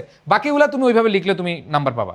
যেমন বুক ফেয়ার, এই বুক ফেয়ারও তুমি হচ্ছে কি করবা, এই বুক ফেয়ারটাও ধরো তোমার ক্যাম্পাসে একটা বুক ফেয়ার হলো, অথবা বাংলা একাডেমিতে বুক ফেয়ার হলো, এখন দেখবা যে বই মেলায় অনেক কি করে, আলোকসজ্জা করে, অনেক ডেকোরেশন করে। বই মেলাতে গিয়ে দেখবা যে ডেকোরেশন করতেছে, ডেকোরেশন করা এবং সুন্দর অনেক ব্যানার থাকে, ফেস্টুন থাকে, সবই থাকে। এবং বই মেলাও দেখবা, বই মেলার মধ্যে তোমার এরকম প্রোগ্রাম হয়। কারা কারা বই মেলা গেছে দেখছো? বই মেলাতে শুধু বই বিক্রি হয় না, এরকম বই উদ্বোধনী অথবা এরকম আলোচনা সভা হয়। তো এখানে আলোচনা, বই মেলায় আবার কি থাকে, দেশাত্মবোধক গান থাকে, আবৃত্তি বৃত্তি থাকে, তারপর হচ্ছে শর্ট ড্রামা থাকে, এগুলো থাকে। কিন্তু অনেকগুলো ভাই এগুলো লিখবো কেন, এগুলো থাকে। বইমেলার একটা স্টেজ থাকে, ওইখানে প্রোগ্রাম হয়। বইমেলার আলাদা মঞ্চ থাকে যেখানে তোমার প্রোগ্রাম হয়। তো তোমরা ভাবো যে বইমেলা খালি বই বিক্রি হয় না, সো এই জিনিসটা এটার সাথে রিলেটেবল, তো তুমি চাইলে এখানে লিখতে পারো। এরপরে দেখো,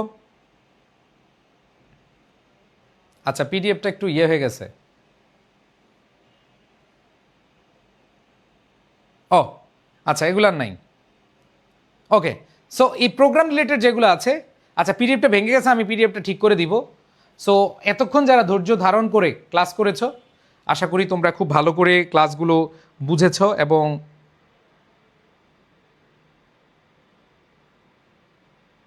হ্যাঁ তোমরা আসলে ভালো করে বুঝেছো এবং তোমাদেরকে বলবো এই পিডিএফটা এখন তো 9টা, আমি পিডিএফটা আগামীকাল সকালে দিব, কারণ কিছু কাজ আছে যে ফন্টগুলো ভেঙে গেছে। আমি আগামীকাল সকালে তোমাদেরকে পিডিএফটা দিব। পিডিএফটা পাবা তোমরা হচ্ছে গ্রুপে, পিডিএফ পাবে হচ্ছে আমাদের যে এইচএসসি 26-27 গ্রুপ আছে, এইচএসসি 26-27 যে গ্রুপ আছে ওইখানে পাবা। এটা হচ্ছে আগামীকাল সোমবার সকাল, আমি ইনশাল্লাহ 10টায় দিয়ে দিব। 10টায় পেয়ে যাবে। এর আগে কেউ পিডিএফ পাই না এই করার দরকার নাই, স্ক্রিনশট নিয়ে রাখতো, পিডিএফ পাবে এইটা। আর বইটা অর্ডার করবা তোমরা, এই পিডিএফেরই বই আছে, এটা হচ্ছে 01987446460। কিন্তু আজকের ক্লাস করে আমি খুব হতাশ, যেহেতু তোমরা ক্লাসে রেসপন্স কম, খুবই হতাশ। ঠিক আছে, ওকে ভাইয়া। অ্যাকাউন্টিং এক ওয়ার্কশপ কবে থেকে? আচ্ছা, অ্যাকাউন্টিং ওয়ার্কশপটা তোমাদেরকে আমরা গ্রুপে নিচ্ছি, টেলিগ্রাম গ্রুপে আছে অ্যাকাউন্টিং। যারা আমাদের ওয়ার্কশপে যুক্ত হবা, আমরা ইনশাল্লাহ তোমাদের অ্যাকাউন্টিং থেকে অ্যাকাউন্টিংয়ে যে যে প্রবলেমগুলো আছে এগুলো নিয়ে আমরা হচ্ছে ওয়ার্কশপ করাবো। এবং তোমাদের অনেকে বলেছে ভাই ইকোনমিক্স, যারা ইকোনমিক্স নিয়ে টেনশনে আছো, ইকোনমিক্স নিয়ে, ফিজিক্স নিয়ে, কারণ আমি চাচ্ছি গ্রুপ সাবজেক্ট নিয়েও তোমাদের আসলে ভালো একটা সাপোর্ট দিতে। সো তোমরা টেলিগ্রাম গ্রুপে কি সবাই জয়েন করছো? ওকে, যদি টেলিগ্রাম গ্রুপে জয়েন করে থাকো তাহলে হচ্ছে হ্যাঁ, টেলিগ্রাম গ্রুপে জয়েন না করলে আমরা লিঙ্ক দিয়ে দিব পেজে, গ্রুপে, সেখান থেকে অ্যাড হয়ে যাও। আর আরেকটা বিষয়, ক্লাস কি না বন্ধ করে দিব? আমি এত রাত জেগে তোমাদের জন্য কষ্ট করি, কিন্তু তোমরা ক্লাসে আসো না, এটা খুবই ভালো লাগলো না, আজকে খুব মনটা খারাপ। ঠিক আছে, সো সবাই ভালো থাকো, ক্লাস না নিলেই বেটার। ঠিক আছে, সবাই ভালো থেকো, আল্লাহ হাফেজ, আসসালামু আলাইকুম রহমতুল্লাহ।